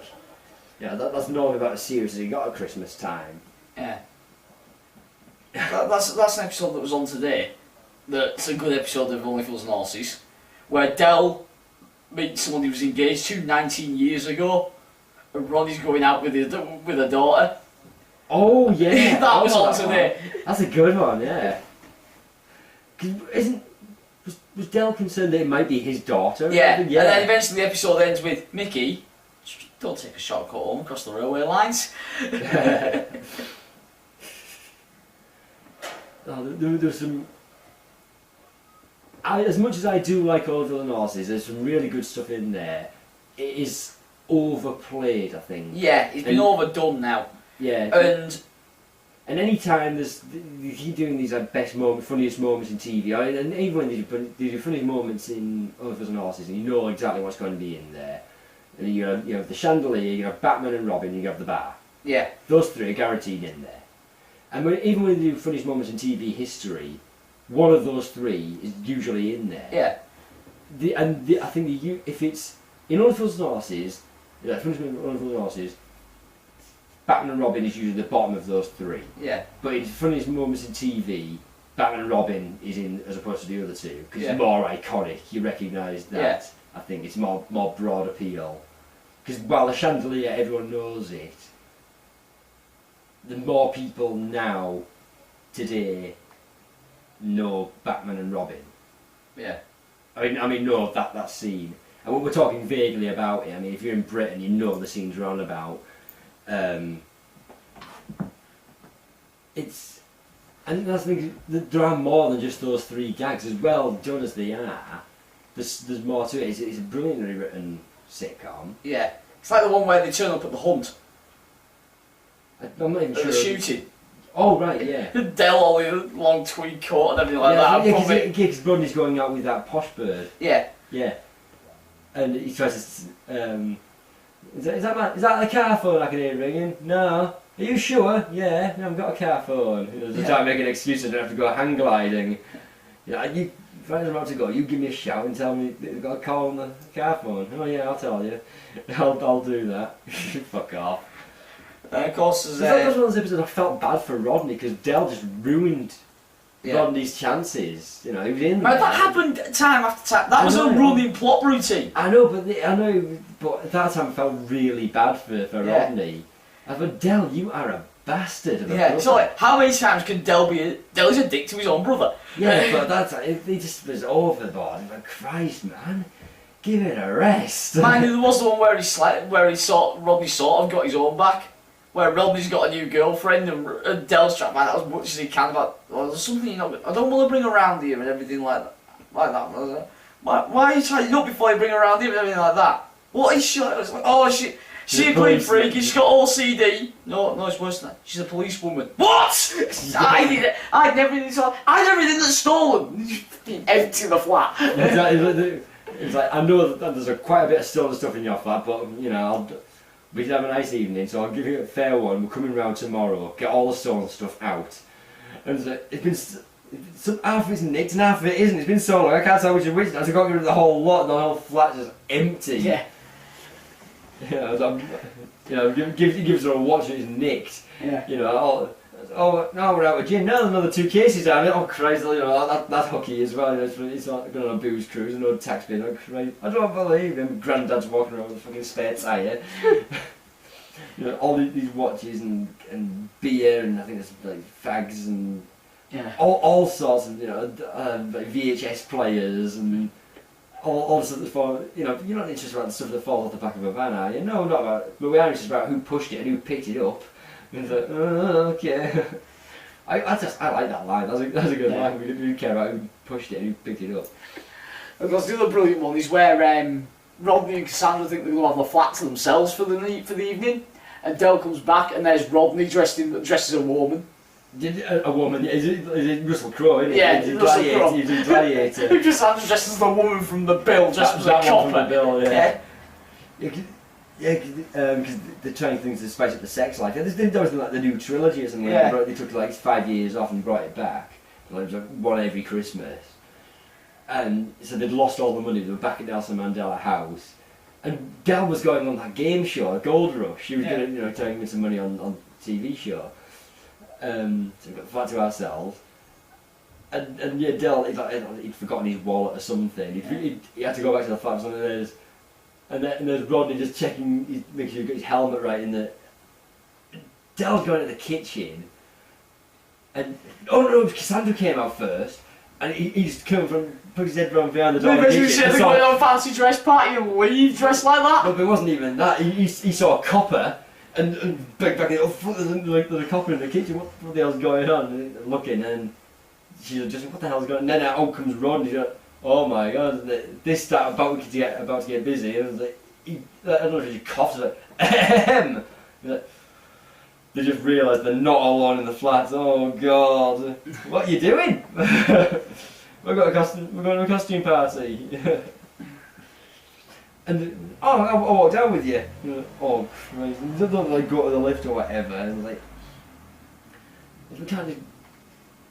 Well, there's nothing wrong with a policewoman being seen on this estate. Well, what do I mean? Well, there must be a law being dressed like that. Because Nicholas is so tall, he's all legs and all. So when they did Batman and Robin, he's so much taller than Delboy, who was playing Batman.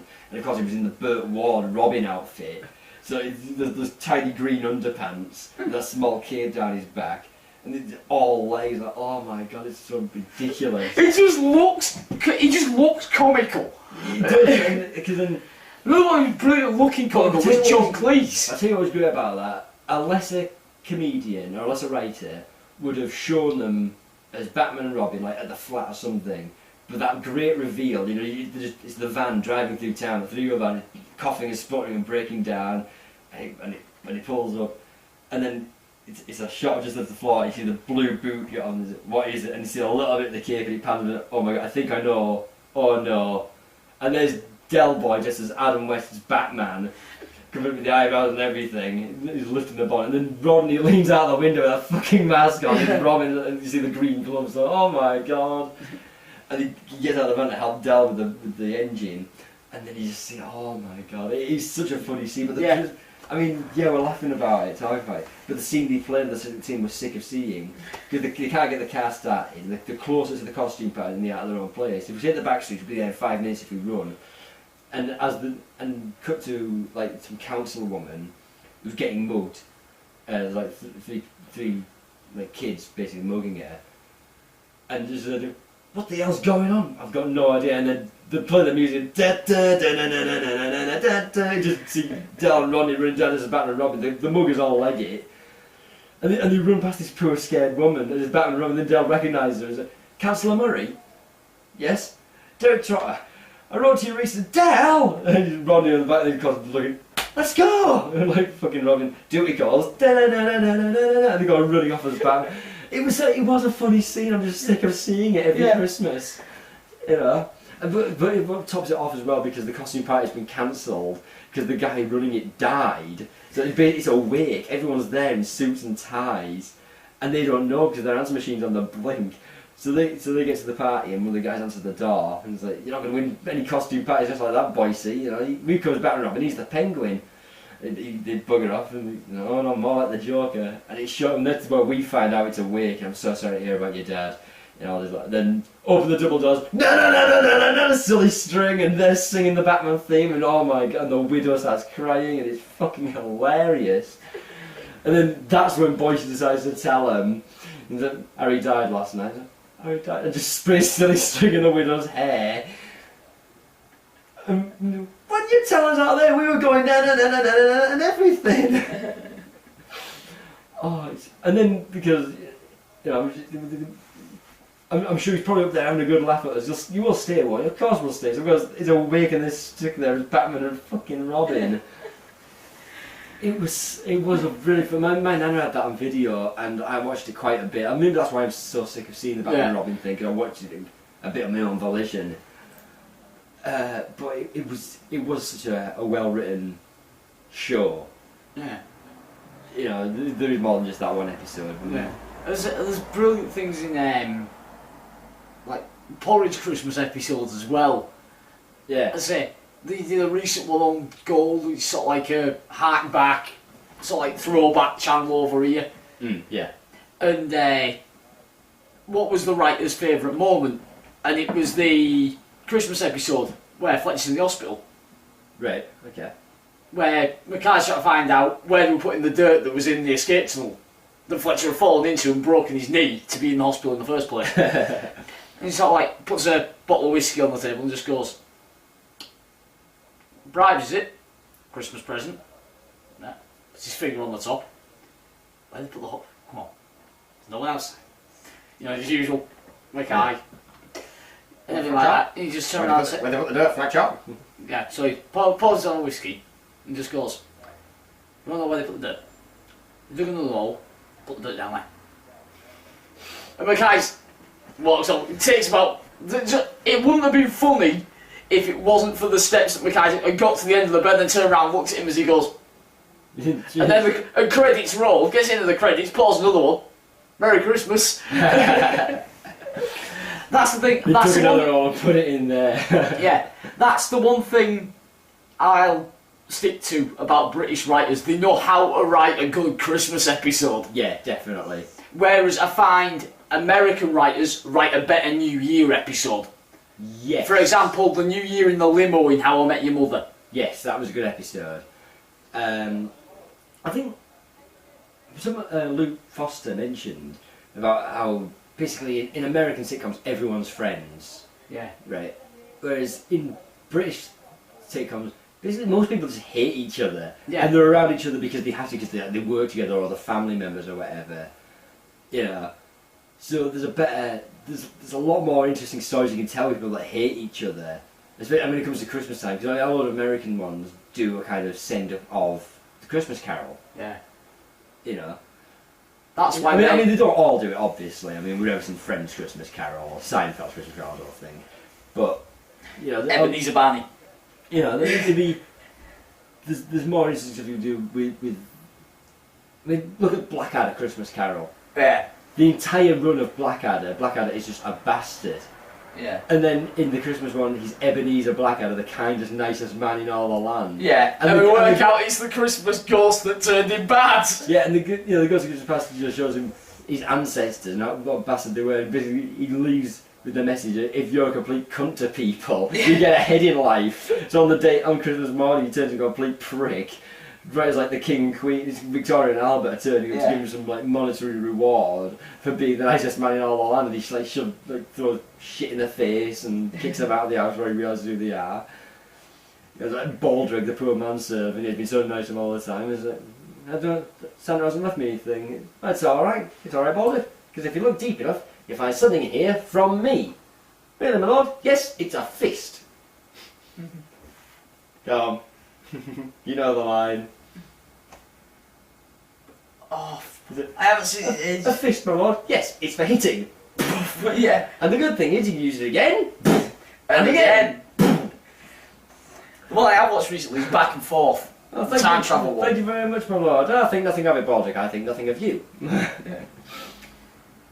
Back and Forth's the one I watched recently, which is where he built a time machine on the Millennium New Year's Eve. Yeah. He keeps going back. He comes back and realises they're all French because he's fucked things up and killed the Duke of Wellington. Yeah. And he's killed Robin Hood. Yeah, we see like Latin Blackadder, don't we? Yeah. And of course Stephen Fry's there with Melchior back in those days and whatever. And you know that had to be real Latin. Yeah. Stephen Fry knows Latin. That had to be real Latin he was speaking about from Bacchus. Yeah. He goes back and he comes back and William Shakespeare ends up inventing the biro. Yeah. Don't he give him a good kicking? That's about every schoolboy and girl for the next goes 500 back, years. gets him to sign the copy of Macbeth, then turns around and kicks him in the cock. Poof, and that's for every boy and schoolboy and girl for the next 500 years. And then he goes back, fixes everything, then sort of like, hang on a minute. It suddenly dawns on him that he can affect what happens in the future. He comes back and now they're all sat there, like everyone else, he sat down watching the Millennium thing and everything like that. And he's like, and here he is, the King of England, Edmund Blackadder. Blackadder the First, and he's accompanied by the Prime Minister Baldrick, who last year absconded all power back to the throne. And then he's got that fantastic song on the end. Oh yeah, it was. Most Prime Ministers are wet, but Baldrick he is even moister. Oh god, yeah, it was a good version. It was a harken back to the second series where it was a different lyrics every time. Yeah. Because in the first season it was the same lyrics for the opening credits, and the second one it was the instrumental opening credits and closing credits and different ones depending on what the episode was. It was relating to, like, one of them it went from being the Blackadder theme to the Flashheart theme. Lord Flashheart, you're sexier by far. Or the one where he went on an ocean voyage and everything like that. Yeah, or the one with them getting drunk, was it the beer episode, Yeah. and the singer's getting more and more drunk as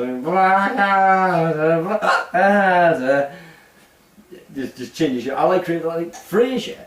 Yeah, but that's it. You know, mentioned the secret. Yeah, the one that was Blackadder, his crew was rather small. Blackadder, discovered bugger all. Well, because we were watching the other night. We were watching like the outtakes and things. And an episode of Frasier started. Oh, that's what we were watching, like behind the scenes of Frasier. And then it started showing the last episode. I think Frasier has to be the most successful ever TV show that hasn't got a theme song. Yeah. Because every time it's different. It's similar as that kind of smooth jazz type song. And the end's always that, the scrambled eggs, tossed salad and scrambled eggs tune. Yeah. But the beginning tune's always like different. Yeah. I mean, it's bass and tinkly and everything else, but it's never this. I mean, there must be like 7 different themes, so they do repeat, but it's not the same for every episode. That's the point I'm getting to. Yeah. Should we take a break? Yes, I think we shall. Are we going to do part 2, or are we just going to well, we just thought there's a story there, so that's right, yeah, we'll probably get that story done. Alright, we'll be back for part 2 after these messages.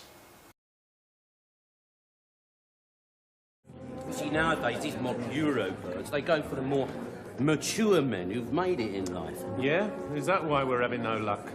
I haven't started yet. Just building myself up to it. Yeah, well, you better hurry up. It'll be closing time soon. All right, all right.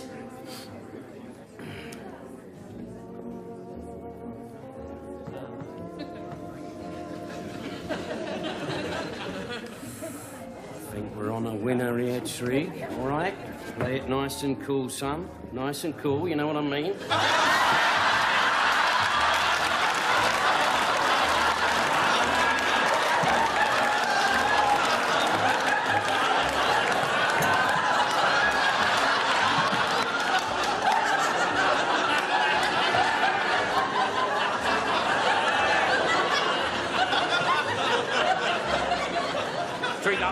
Drink up, we're leaving. Ain't you going to try for them birds? No, you're cramping my style, mate. You're cramping my style.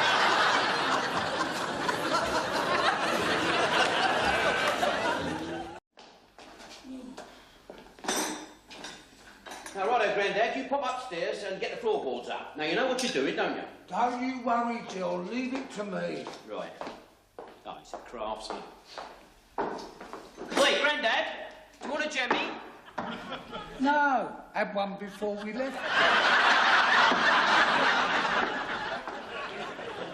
Why does he have to remove the floorboards? What is this? The International Year of the Wally Brain or something? Listen, my good man. How do you think that great big heavy chandelier stays up there on that ceiling, eh? It is not by the power of prayer or double-sided sticky tape. There is a long threaded bolt through that chandelier. It goes through a wooden joist and is held in position by a locking nut. Now, in order to undo the locking nut, you must first lift up the floorboards. Au de jour? We learn something new every day. If you need me, I shall be round at the garages. Right. Here, while you're there, give the van a wash, will you?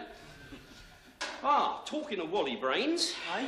Come on. Wait, what's that? I mean, this is terrific, isn't it? What? His lordship's nowhere to be seen, and now even the butler's having a moody. Do you reckon we're going to get paid? Look, his lordship is away on holiday. He'll pay us when he gets back. Now, come on. Get these ladders up. Yeah, you never know. Might be in for a bonus. Oh, yeah. Perhaps he might bring us back a nice stick of rock each, eh? Well, just shut up moaning, will you? Wait, Grandad, how you doing? All right, dear boy.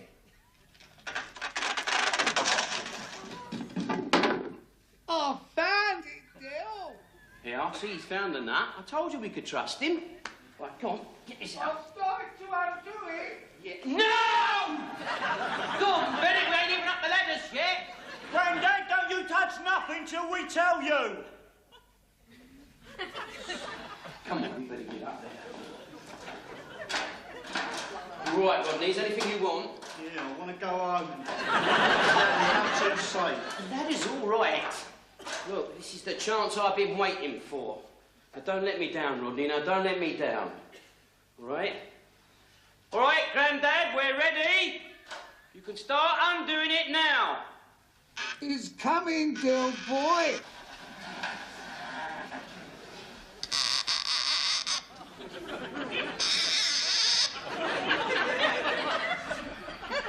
One more turn, Dill. Right. Now, brace yourself, Rodney. Brace yourself.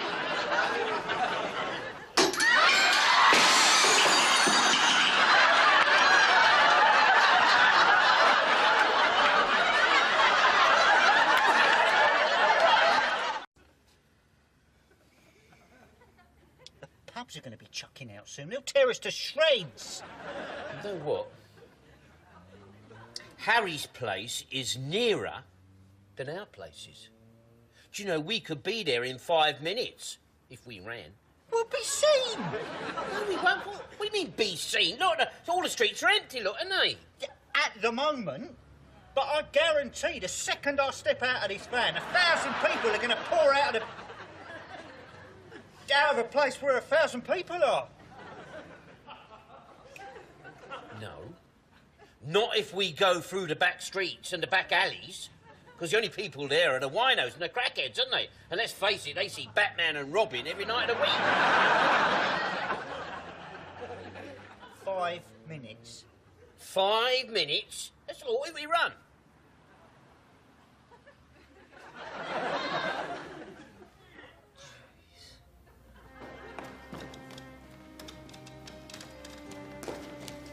I'm going now, Tom. I'll see you out. Good night, Councillor Murray. Good night, Tom.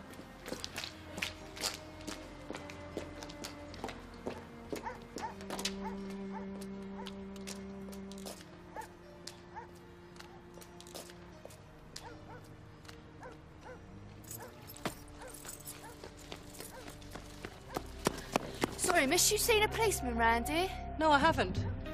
Good, then get some money. What are you doing? Tom! Someone shot her up! Get a briefcase! Gary!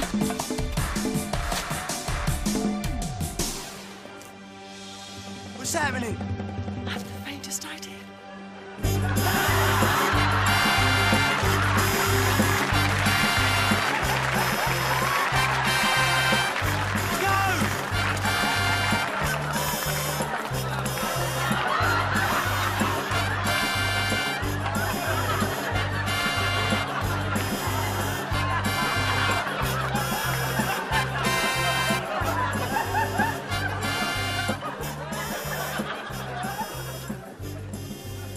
Murray?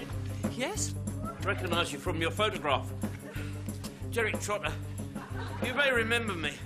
I wrote to you some time ago about... Down! Let's go! Sorry, moustache. Duty calls.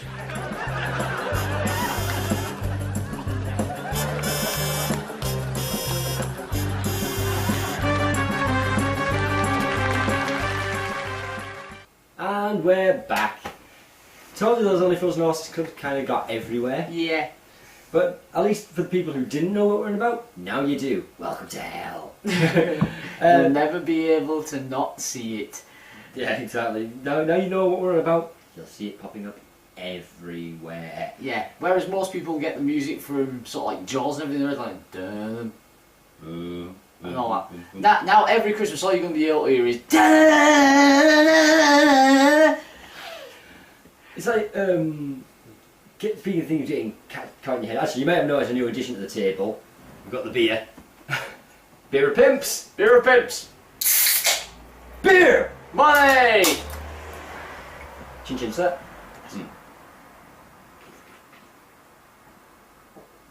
Yeah, but catchy theme song getting stuck in your head. The Jurassic Park theme. Dun dun dun dun dun dun dun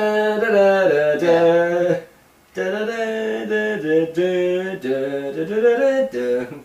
Yeah. One of those things. Good luck getting this theme out of your head. Yeah. It will be in your brain for weeks or till you're dead. Yeah. Or there is one way of getting rid of every single catchy theme song gets stuck in your head. For us, anyway. No, there is another one that gets rid of it. Go on. And it involves Kylie Minogue. And it's self-explanatory. I'm not going to do it because it does. Yeah. I thought you were about the other one that works for us. No, we're not doing that one either. No, alright then. We're not going to be that crew. We've already unleashed Batman, Robin, Only Fools and Horses on you. Mm. But anyway, we said in part 1 that there is a story behind what's above. Yeah. They're not just there for, I mean, they are there for decoration, but unless you might have noticed, we're wrestling fans. I'm not sure if that's come across. Yeah. And of course, these are wrestling belts. They are the tag team titles. Used to be the WCW tag team titles. But there's something else to us as well. These are the GRP and Slam They are the GRP World Tag Team Championships and the AIWF UK Tag Team Championships. Yes. And we won them. Well, we were told to go and win them. Yes. In one hell of a long weekend. How this came about is we've been working with a promoter who shall remain nameless because he sucks. He's a douchebag. Yeah. Basically has no place being in the business. And he ran G-Ring Promotions, and we'd been doing a lot of work for him. Not just on shows, but behind the scenes, or helping organise things, and helping out just at home and in life in general. Yeah. You We kept his marriage going for God knows how long. Yeah, and he was more than happy to throw it down the toilet, but you know. Yeah. That's Hence why we say he doesn't deserve to be, well, he doesn't deserve to be in any business, really. Exactly, yeah. And like most wrestlers are the kind of marks for wrestling. They have plenty of t-shirts. The wrestlers are the biggest wrestling marks in the world. If they weren't, they wouldn't be doing it, unless it's just a paycheck. Like someone like a Goldberg, or someone who get some college, like some football star who didn't make it as a football star. So they're big and muscly, so Vince will sign them up, that kind of thing. So as a kind of thank you, we had a big show coming up because we were based out of a town called Ulverston in Cumbria, and we were moving to Barrow-in-Furness, which is where we are now.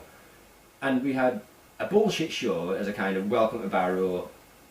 Hi, we're here in Barrow. This is our wrestlers. You can train with us. Blah blah blah. And in a few weeks, we've got this big show at this big venue in town. And then, of course, on that, we might as well start from that little pokey hokey show. Yeah. Because it's that long fun. Well, on the show prior, I'd won a Royal Rumble, meaning which meant I was going to be taking on the champion on the next show, right? So Friday, 13th of April, 2012, I won this Royal Rumble. This was on the same show where me and you were in a tag match. Another show we were double duty. Yeah. This is the amount of work we did for this guy. It was me and you versus Graham and Phyllis Diablo. Yeah. And I had the gammy ankle as well. Yeah. I had a big swollen ankle. Did this tag match, which we won. Then later on there was the Royal Rumble main event, and I was the first man in. You were first man in. I was number 3. Yeah, it was me and Jack started, and then you came in number 3, and then number 4, and it was Mark. It was Phyllis Diablo came out. And the gimmick was me and him double teaming this kid. It was a funny thing. We're beating him with all these tag team moves. Then the next guy comes out. It's a guy we beat early, and he's big and nasty. And then we was like, we need your help. Threw him at him. Yeah, launched him, and it was fun. It was all boy good. And the Royal Rumble Kid, the final 4 were me, you, Phyllis Diablo, and the promoter, who was also a wrestler, quote unquote. Yeah. He had tights, and he could bump sort of. So yeah. And you and Diablo went out at the same time, because you ended up on the apron, fighting on the apron. I got thrown at the ropes. Knock you both off. Yeah, and we went out the door of the venue. You just launch yourself off the ring. That became a running joke, that one. Yeah, I turned around and started getting beaten up for a couple of minutes, and then I got the win and won. So the next show I was going to be facing the champ. However, at that point it was when we moved, and then the next show was this bullshit show. So my title match meant fuck all at the end of the day. There was like 17 people in the audience who didn't pay, and it was like... And then we realised, hang on, we've got 8 people and we need to do a 3-hour show. Hence, out comes the double duty card again. Yeah. So we're in this place, and we're all set up, the ring and everything, and we're going through our match. And no, that's the thing. The day after you won that Rumble, when we were packing everything away, I tore a bicep. Yeah. I pulled my right arm to pieces. Yeah, exactly. Yeah. So I'd won the Royal Rumble with a gammy ankle, and then so my ankle was still hurt, and you had a ruptured bicep. Yeah. Then a couple of weeks later, it was like beginning of June of 2012. There was no show in May, at least in our area. We think we just went away for Slam. Yeah. Then we had that was when we did the one of the Stafford shows, I think. Yeah. But either way, but then we did this bullshit show, and the championship match was first. And if you watch wrestling, the title match never starts the show, so we're off to a great start already. Yeah, we had to rejig all the card round, didn't we? Yeah, exactly. For people turning up late and whatever else. And the match was fine. It was a good match. I enjoyed it, and it got a good reaction from the local crowd. There was. I lost, obviously.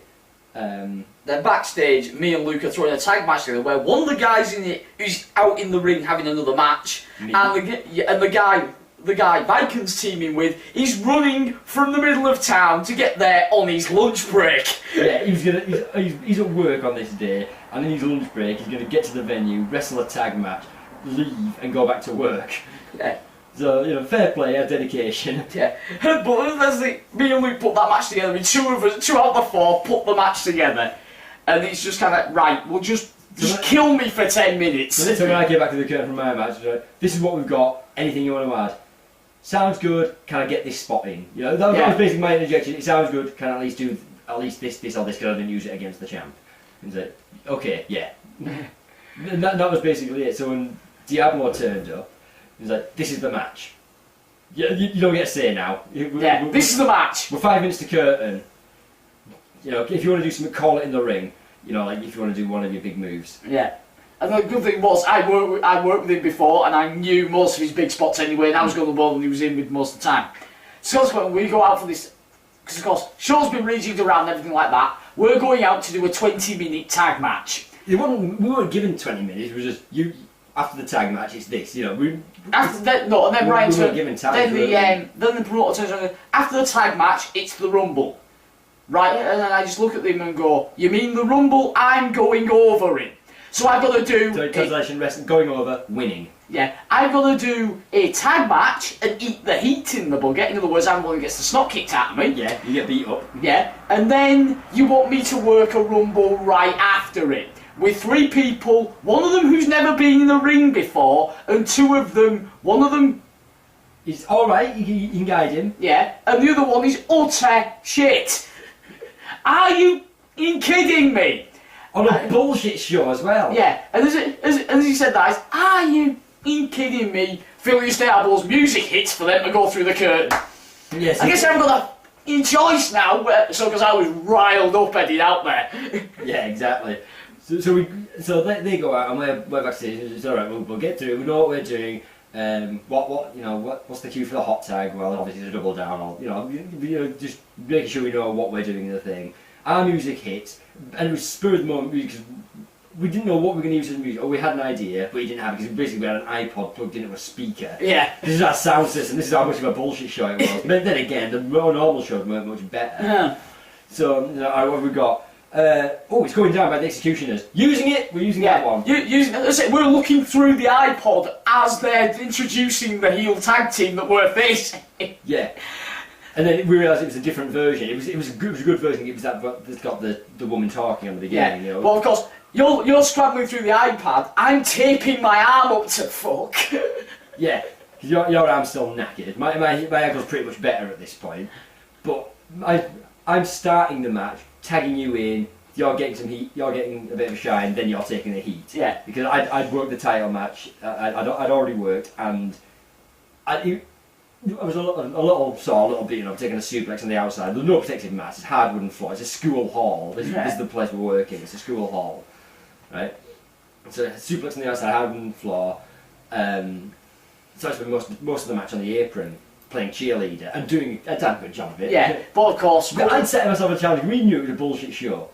So we set the challenge, we're going to make Luke laugh. Yeah. Luke is serious as hell, you can't make him laugh. Probably one of the best guys we work with in the business. Oh yeah, he's brilliant. Fantastic. Yeah. We didn't see eye to eye when we first met him, but then when we sat down on the crowd, we realised, okay, we get you, you get us. Let's fucking do this. Yeah. And that was the show we properly earned his respect as mainly. I think what set it up was he did a double chop to the back. Yeah. Chop sting at the best time. Open hand slap in wrestling is a chop. Usually it's to the chest. Yeah, and if you see it in wrestling, it's like, woo! Ric Flair does it. Yeah. So this is 2 of them to the back, bare back. You know. Yeah. So he does one, he gets reaction. He goes, I'm doing another one. He got bang, does it again. Come up, goes to pick me up again, do it again. Bang, picks me up. 2 more. Bang, bang. It's the only thing that got a reaction until I kicked him square in the chest later on the same night. Yeah. The only thing. Well, no, because we someone had recorded it. I can't remember who it was. Someone had filmed bits and bobs of it. Yeah. I would say the things that were getting reactions was the title match, the tag match, the Rumble, and a couple of things in the Ridgeway Nightmare match. And maybe the stuff that Nightmare was doing. It's like, we're the only ones getting a reaction, pretty much. Yeah. I mean, we're in there with good guys like Taylor West and like Viking and like Diablo, but our matches are the ones that are getting a reaction. Yeah. Which and Luke had noticed that as well. I think it was it James's girlfriend filming? Was it Amy? Amy, yeah. Amy had filmed something. Yeah, we were watching it later on. Because when you're in the ring, you can't judge properly how loud a reaction is. When you're behind the curtain, you can hear reactions or lack thereof. Yeah. When you're in the ring, you can sort of, you can't trust your ears how loud or how quiet it really is. So watching it back, I realised, we were getting the best reactions. Yeah. But let's say, hot tag, but I mean, you were doing the whole... Being a cheerleader, basically, that's the illegal opponent's job on the apron. I was basically just doing Billy Gunn, smacking the turnbuckle, trying to get people clapping, I promise, if you clap louder, he'll tag me! And at this point, me and Lucas Line sparkle and Max looking at each other, and Luke turned to me, and looked across the ring at me and just went, what the fuck did he just say? And I just turned around and said, shut up and tag Mark. Boom! He said, blame Billy Gunn, tag him. Yeah. Because he got a laugh, we got him clapping. And it was good because you tagged me in and I got. And hot tag, boom, boom, boom, boom. I thrust kick Luke in the chest, and me and Luke roll out the back of the ring. I hit my finish. I think it was the super kick or whatever I was using at the time. And we Austin Michaels did with Mark.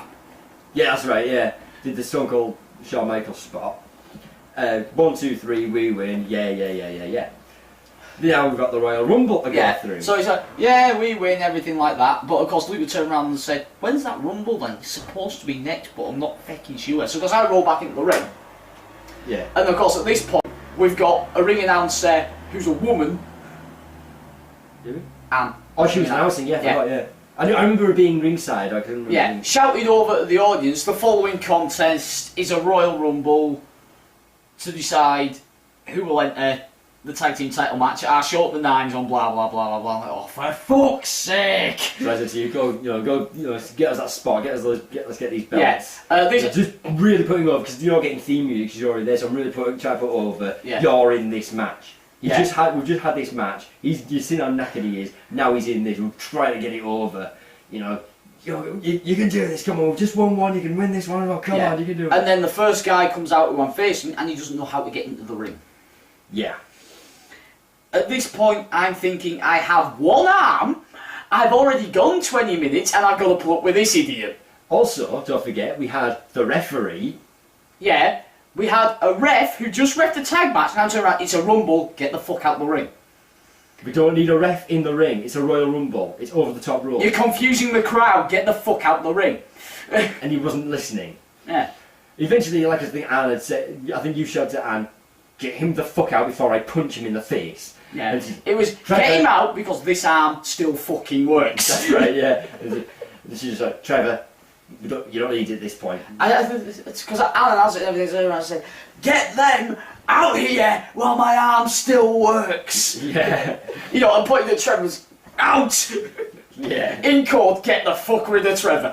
Yeah. Anyway, I do quarter of an hour with these numpties. Yeah, meanwhile, me and the other guys, Mark had to go back to work, good match, the usual backstage, good match, thanks a lot. And then Luke, I think Luke turned around at you backstage and said, Where's Rush? He's out there working the Rumble. Is he in that Rumble?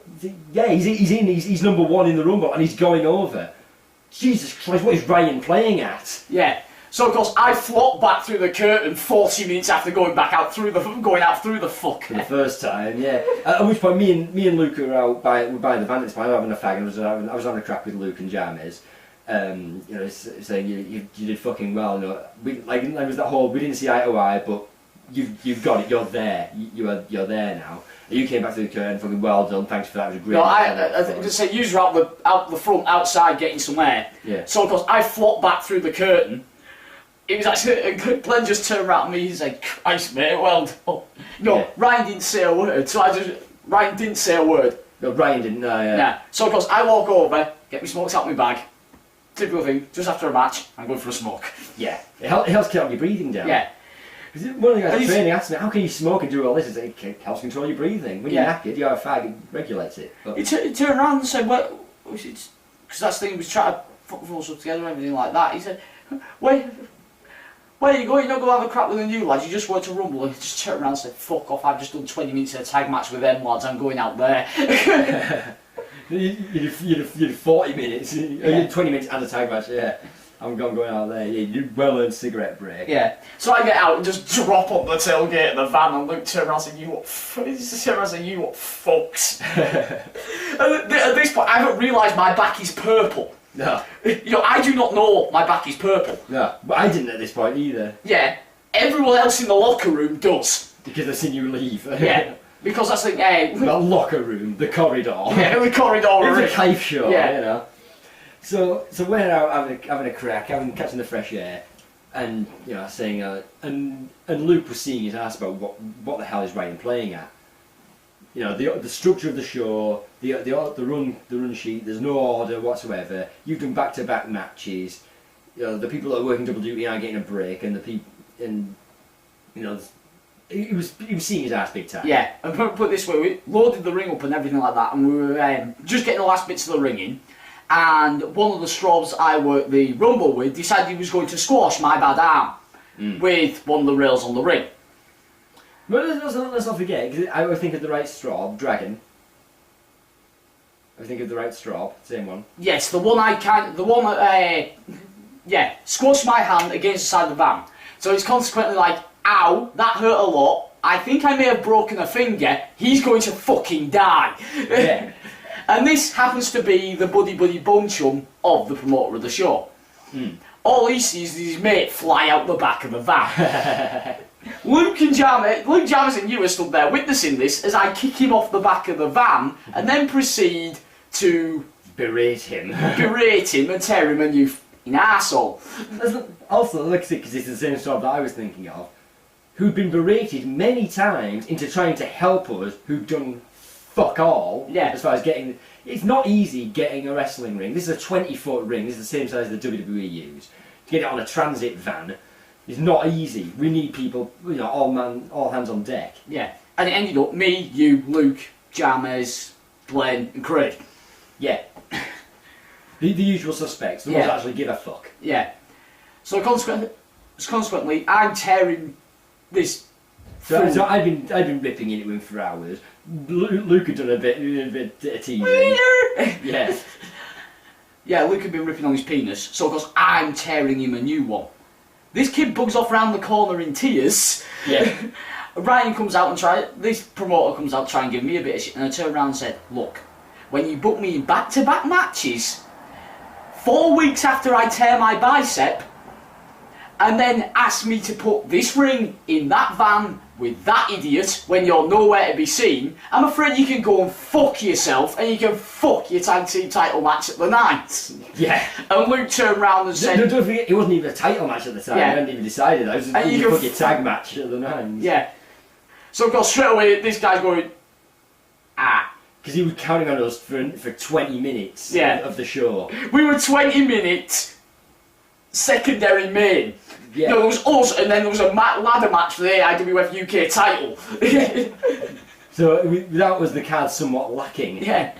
And Luke, so I sit down and chill out, and Luke turned around and said, I thought you just taped your arm for effect.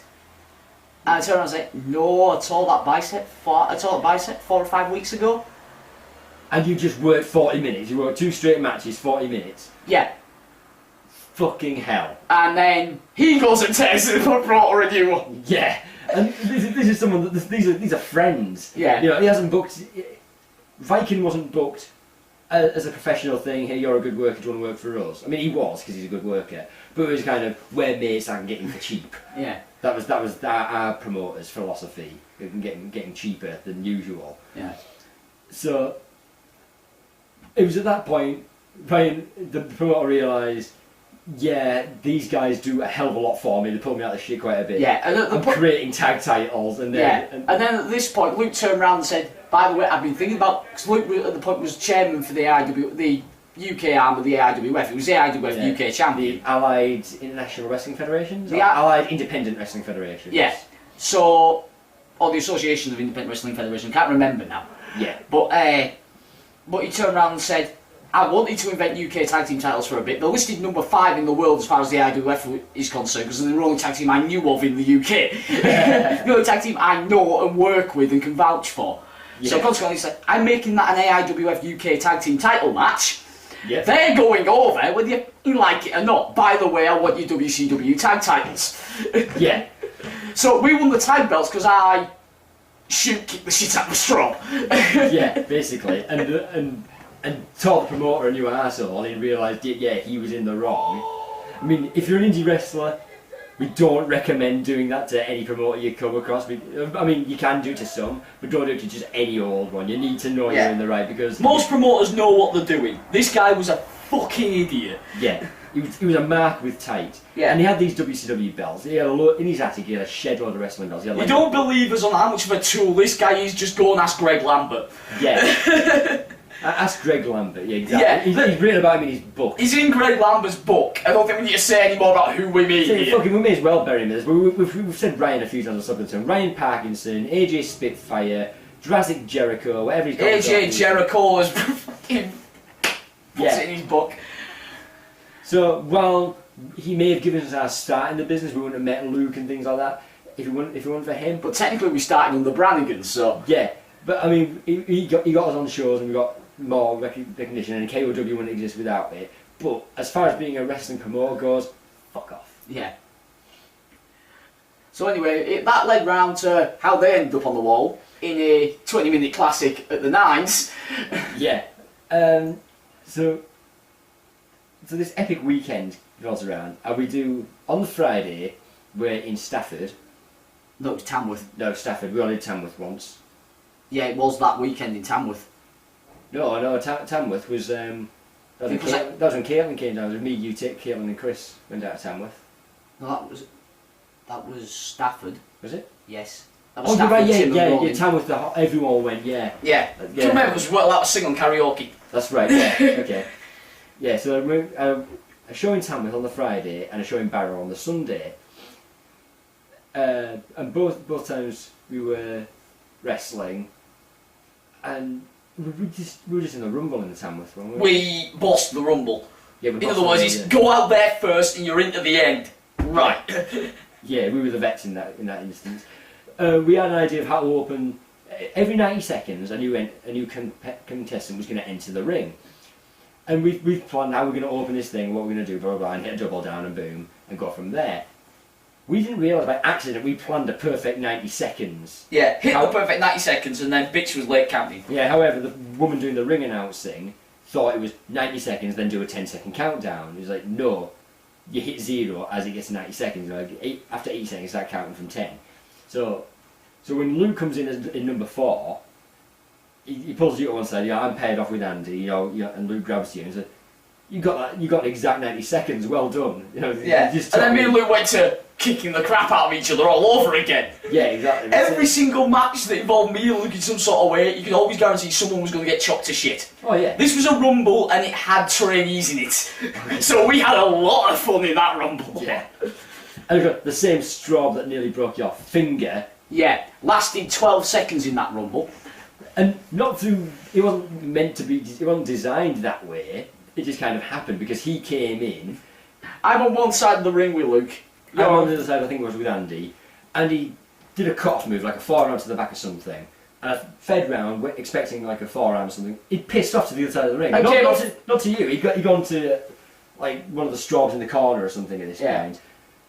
Hit them with something, then went and fought you, and Luke was like, he's not even doing anything, he's just breaking up shit. It's like, he doesn't look like he's trying to win the Rumble. So you grab him, throw him on the I air. grabbed him, give him a kick to the gut, and kind of threw him over the top rope, and he went with it. Yeah, which was in our favour. At this point, Luke's got me in a side headlock, and I just turned around at Luke and went, he's on the apron, he's getting a fucking broad kick. Hit Luke in the gut, right across the ring, and full pump kicked him in the nose. He landed in the 3rd row. Boom! Right off the apron. Fuck off! I think he was going to land on the apron, wait a couple of things and come back in or whatever, but you didn't give him the chance, you just gave him sprinting across this fucking 20-foot ring, yeah! Boom! Down he went, and I couldn't help but laugh. But it was alright because I'd thrown him on the top rope and you were my tag partner. Yeah, it's sort of like, I'm going to go and boot him off the apron, cut me off with a lariat. Then so I ran across, broad kicked him. Yeah! High five you, turn around, Luke took my head off. Then I think Andy got me from behind. Yeah. And then was that another one in that rumble that was hilarious was me and Luke were talking to a spot, like down inside, and this young trainee comes in, cuts Luke off, and Luke just goes, "Oh no, he didn't."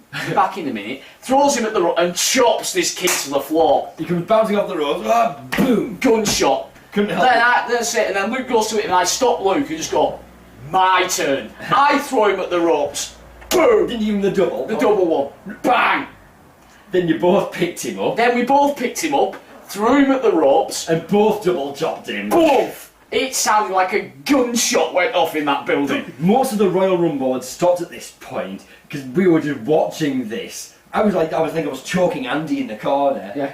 And you had the first one going like, I was like, what the hell? Oh, that's how it's like. Then it's me picking him up, and it's me and Luke was shouting at each other. So I'm like, my turn. So I was doing something. I think I got like a rear naked choke in him or something. I was like, we could both. Bang! We want to watch this. Oh, that looks sick. All right, should we get back to it? All right. They're like, should we get back to it? And then we both went, because this kid had long hair. Yeah, he had like the kind of emo hair. Yeah, picked him up by his hair and just went like that, threw him at the ropes. Bang! Nice. Then me and ALP went back at it. But of course that's the thing. And then Luke turned around and said, "I'm going to throw you one, but you're going to get the upper hand. You owe me one." Luke throws one at me. I throw one back. Me and Luke chop to a corner, do the whole sort of like fake elimination thing, and then everybody starts chopping each other. Yeah. Because then someone else came in, cut me off on Luke, starts fighting me and everything like that. So because I break out, chop him. Luke's chopping somebody else. It just got silly and everybody got chopped. Everybody had a red chest at the end of that, which plays into what happened on the Sunday. Yeah. After a lot of travelling. After a lot of travelling, so we'd done this show. We took the ring down, got it in the van, and there was karaoke in the next room of this building. Unfortunately, it taken us a little too long to get the ring all put away to sing on karaoke, and they had a bunch of them. You got here sooner. We've been here all night. We've been wrestling in the next room. Are you the wrestlers? Yeah. Can we sing? No. And then of course that's it. Half the room is workers at this point. So half the room is boo. Let them sing. Let them sing. Let them sing. We can't. We haven't got a license. Let them sing. Even louder. No, they end up me, you, Luke, and Glenn just singing at the bar. That'll be you, Luke and Jake, won't it? We were just singing. What can we sing that's doesn't sound that bad if we just yell at it? I think I just I get knocked down, but I get up again. And fucking a room full of wrestlers. You're never gonna kick me down. We'd only had one pint. I was on blackcurrant and coke. I had to drive the bastard in van. And then he turned around and said, "You do this bit, Jake." I grab all the Jake man and nuts. Daddy boy. I drink a vodka drink. I drink a lager drink. I went. I need a piss. I use the kitchen sink. Like our fucking locker room. Yeah. That's more road stories for another time. Yeah. So anyway, we do this show. We get back up and basically that show was on the Friday and the next show was on the Sunday. But most of our Saturday was getting the place set up, lugging lights around, and getting the ring in the right place and all that good stuff.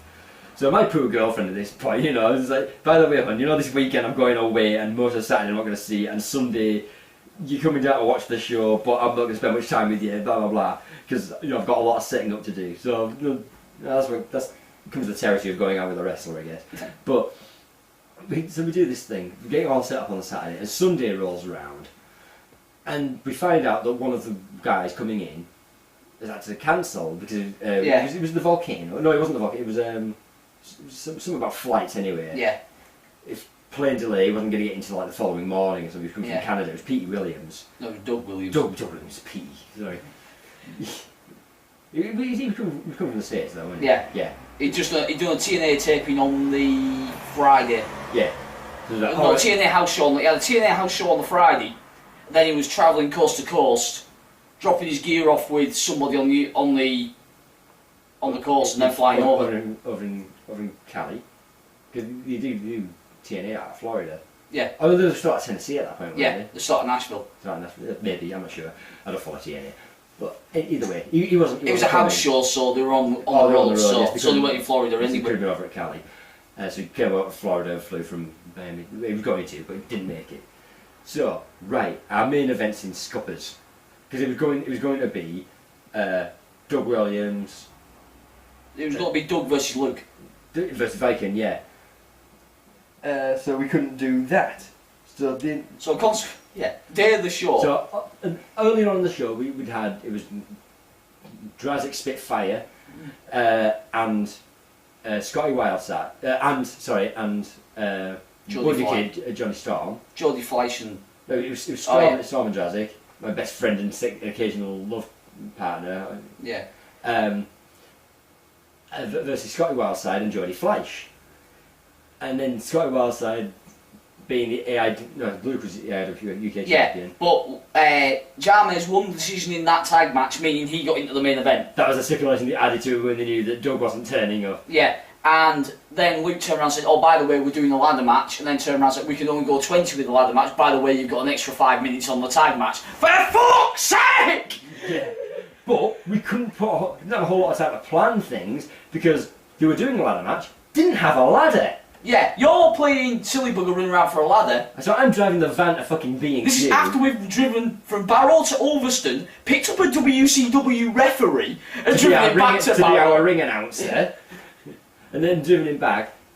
So I'm missing the seminar with Flash and Storm because I'm going back and forth to B&Q. By the way, this is after in the States, B&Q was like Home Depot. Yeah. Right? So I'm stood outside this venue with Luke, having this "you've got an extra 5 minutes" conversation.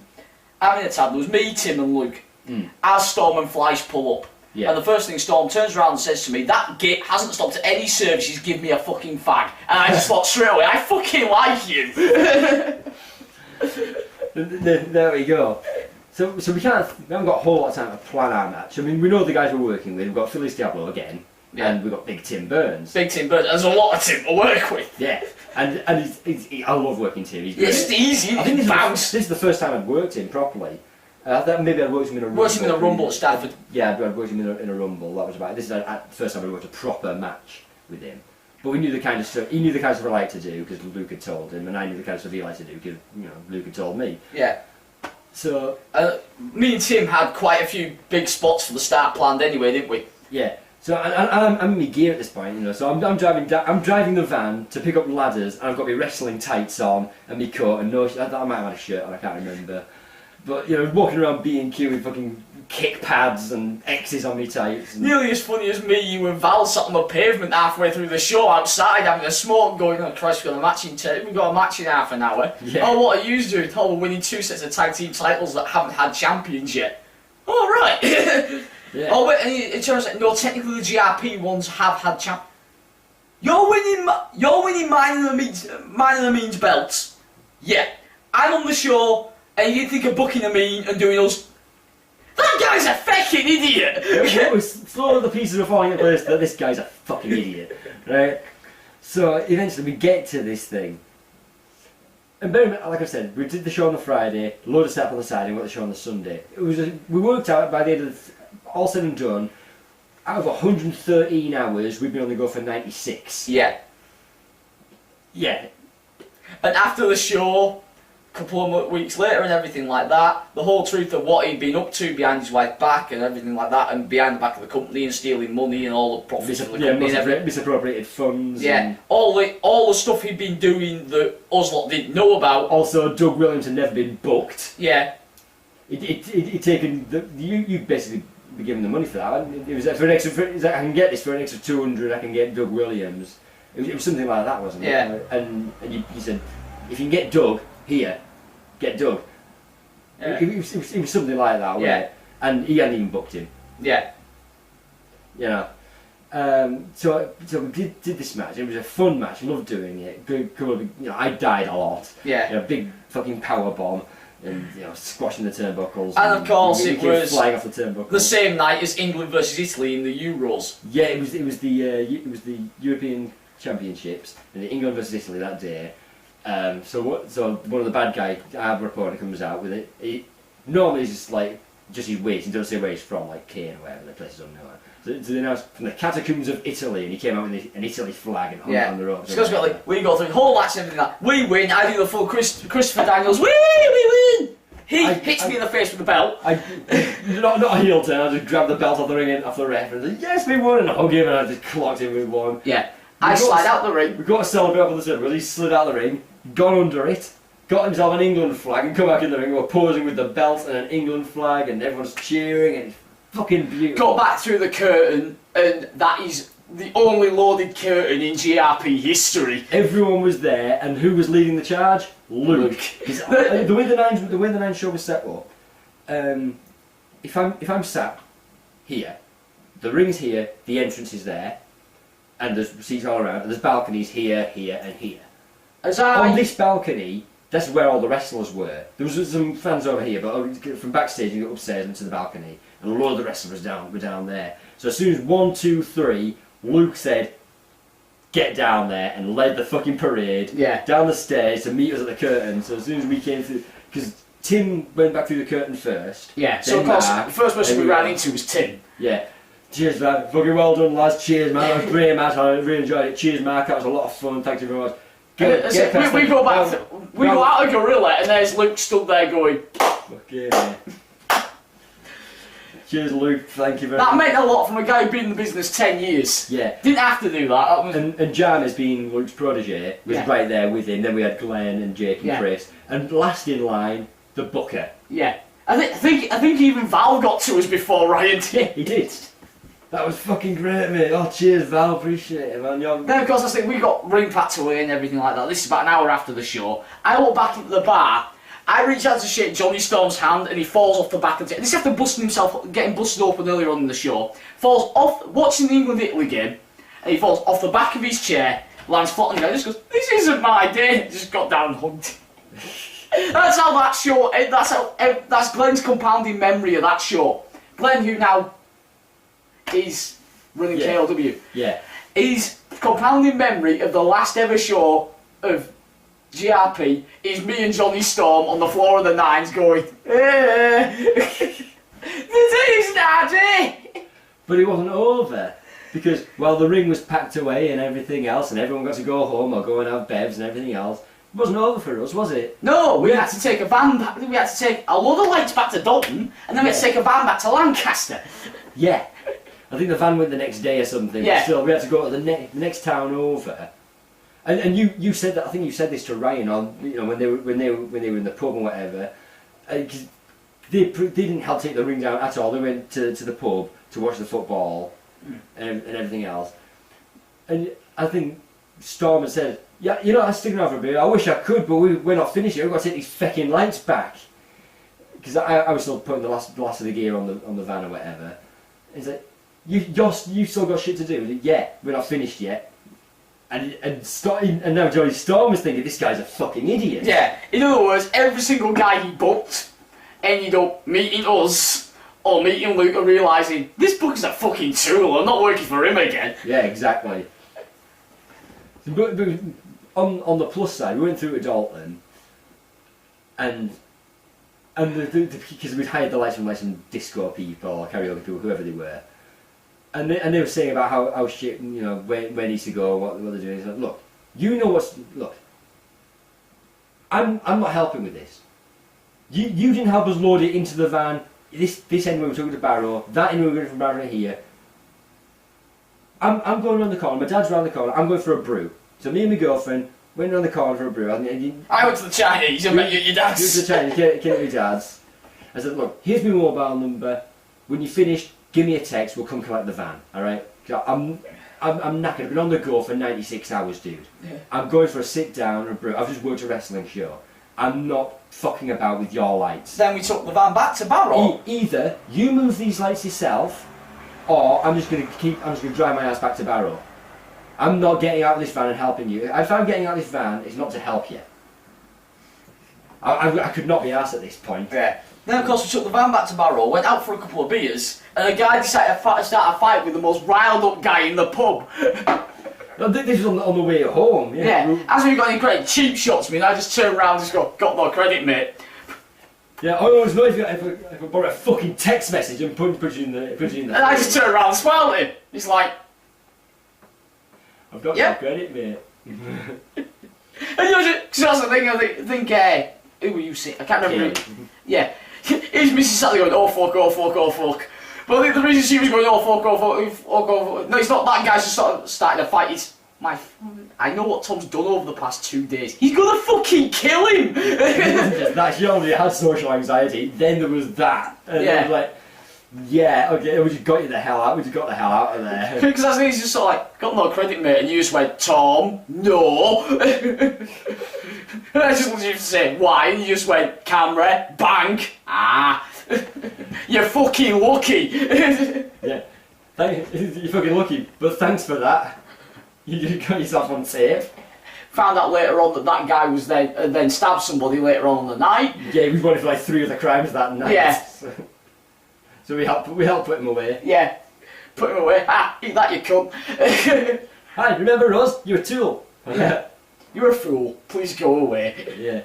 So that is the epic story of how these belts came about. Yeah, that's how they actually, there's a slightly more to that, because about a month or so later, in July, August or something, this dickhead promoter Ryan was going to America for a bit. Yeah.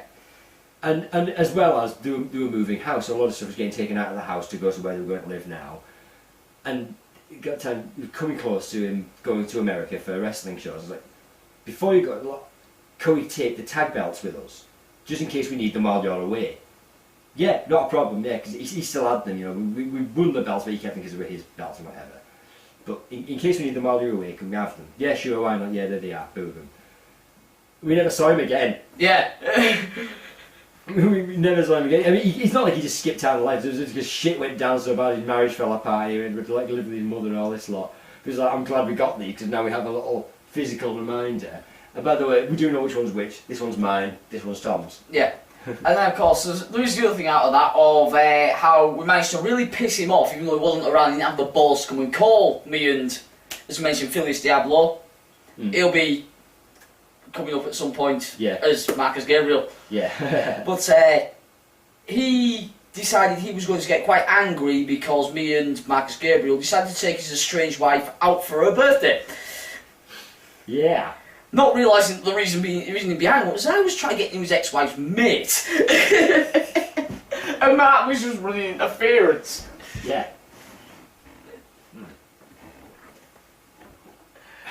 But anyway, we bored him with a wrestling story, but he said there's a story behind. Never ask us to tell a story, it takes a while. Yeah, it really does. There's usually, but then this happened. Yeah. But that's not it! But a bit of backstory on that. And that's not it! But also, we'll get to it. It's like the limpid coconut shy joke with Tyra. That's another story. We'll get to it. But I think we're at time. Yes. But anyway, we will leave you with an epic play-out that we mentioned in part 1. Let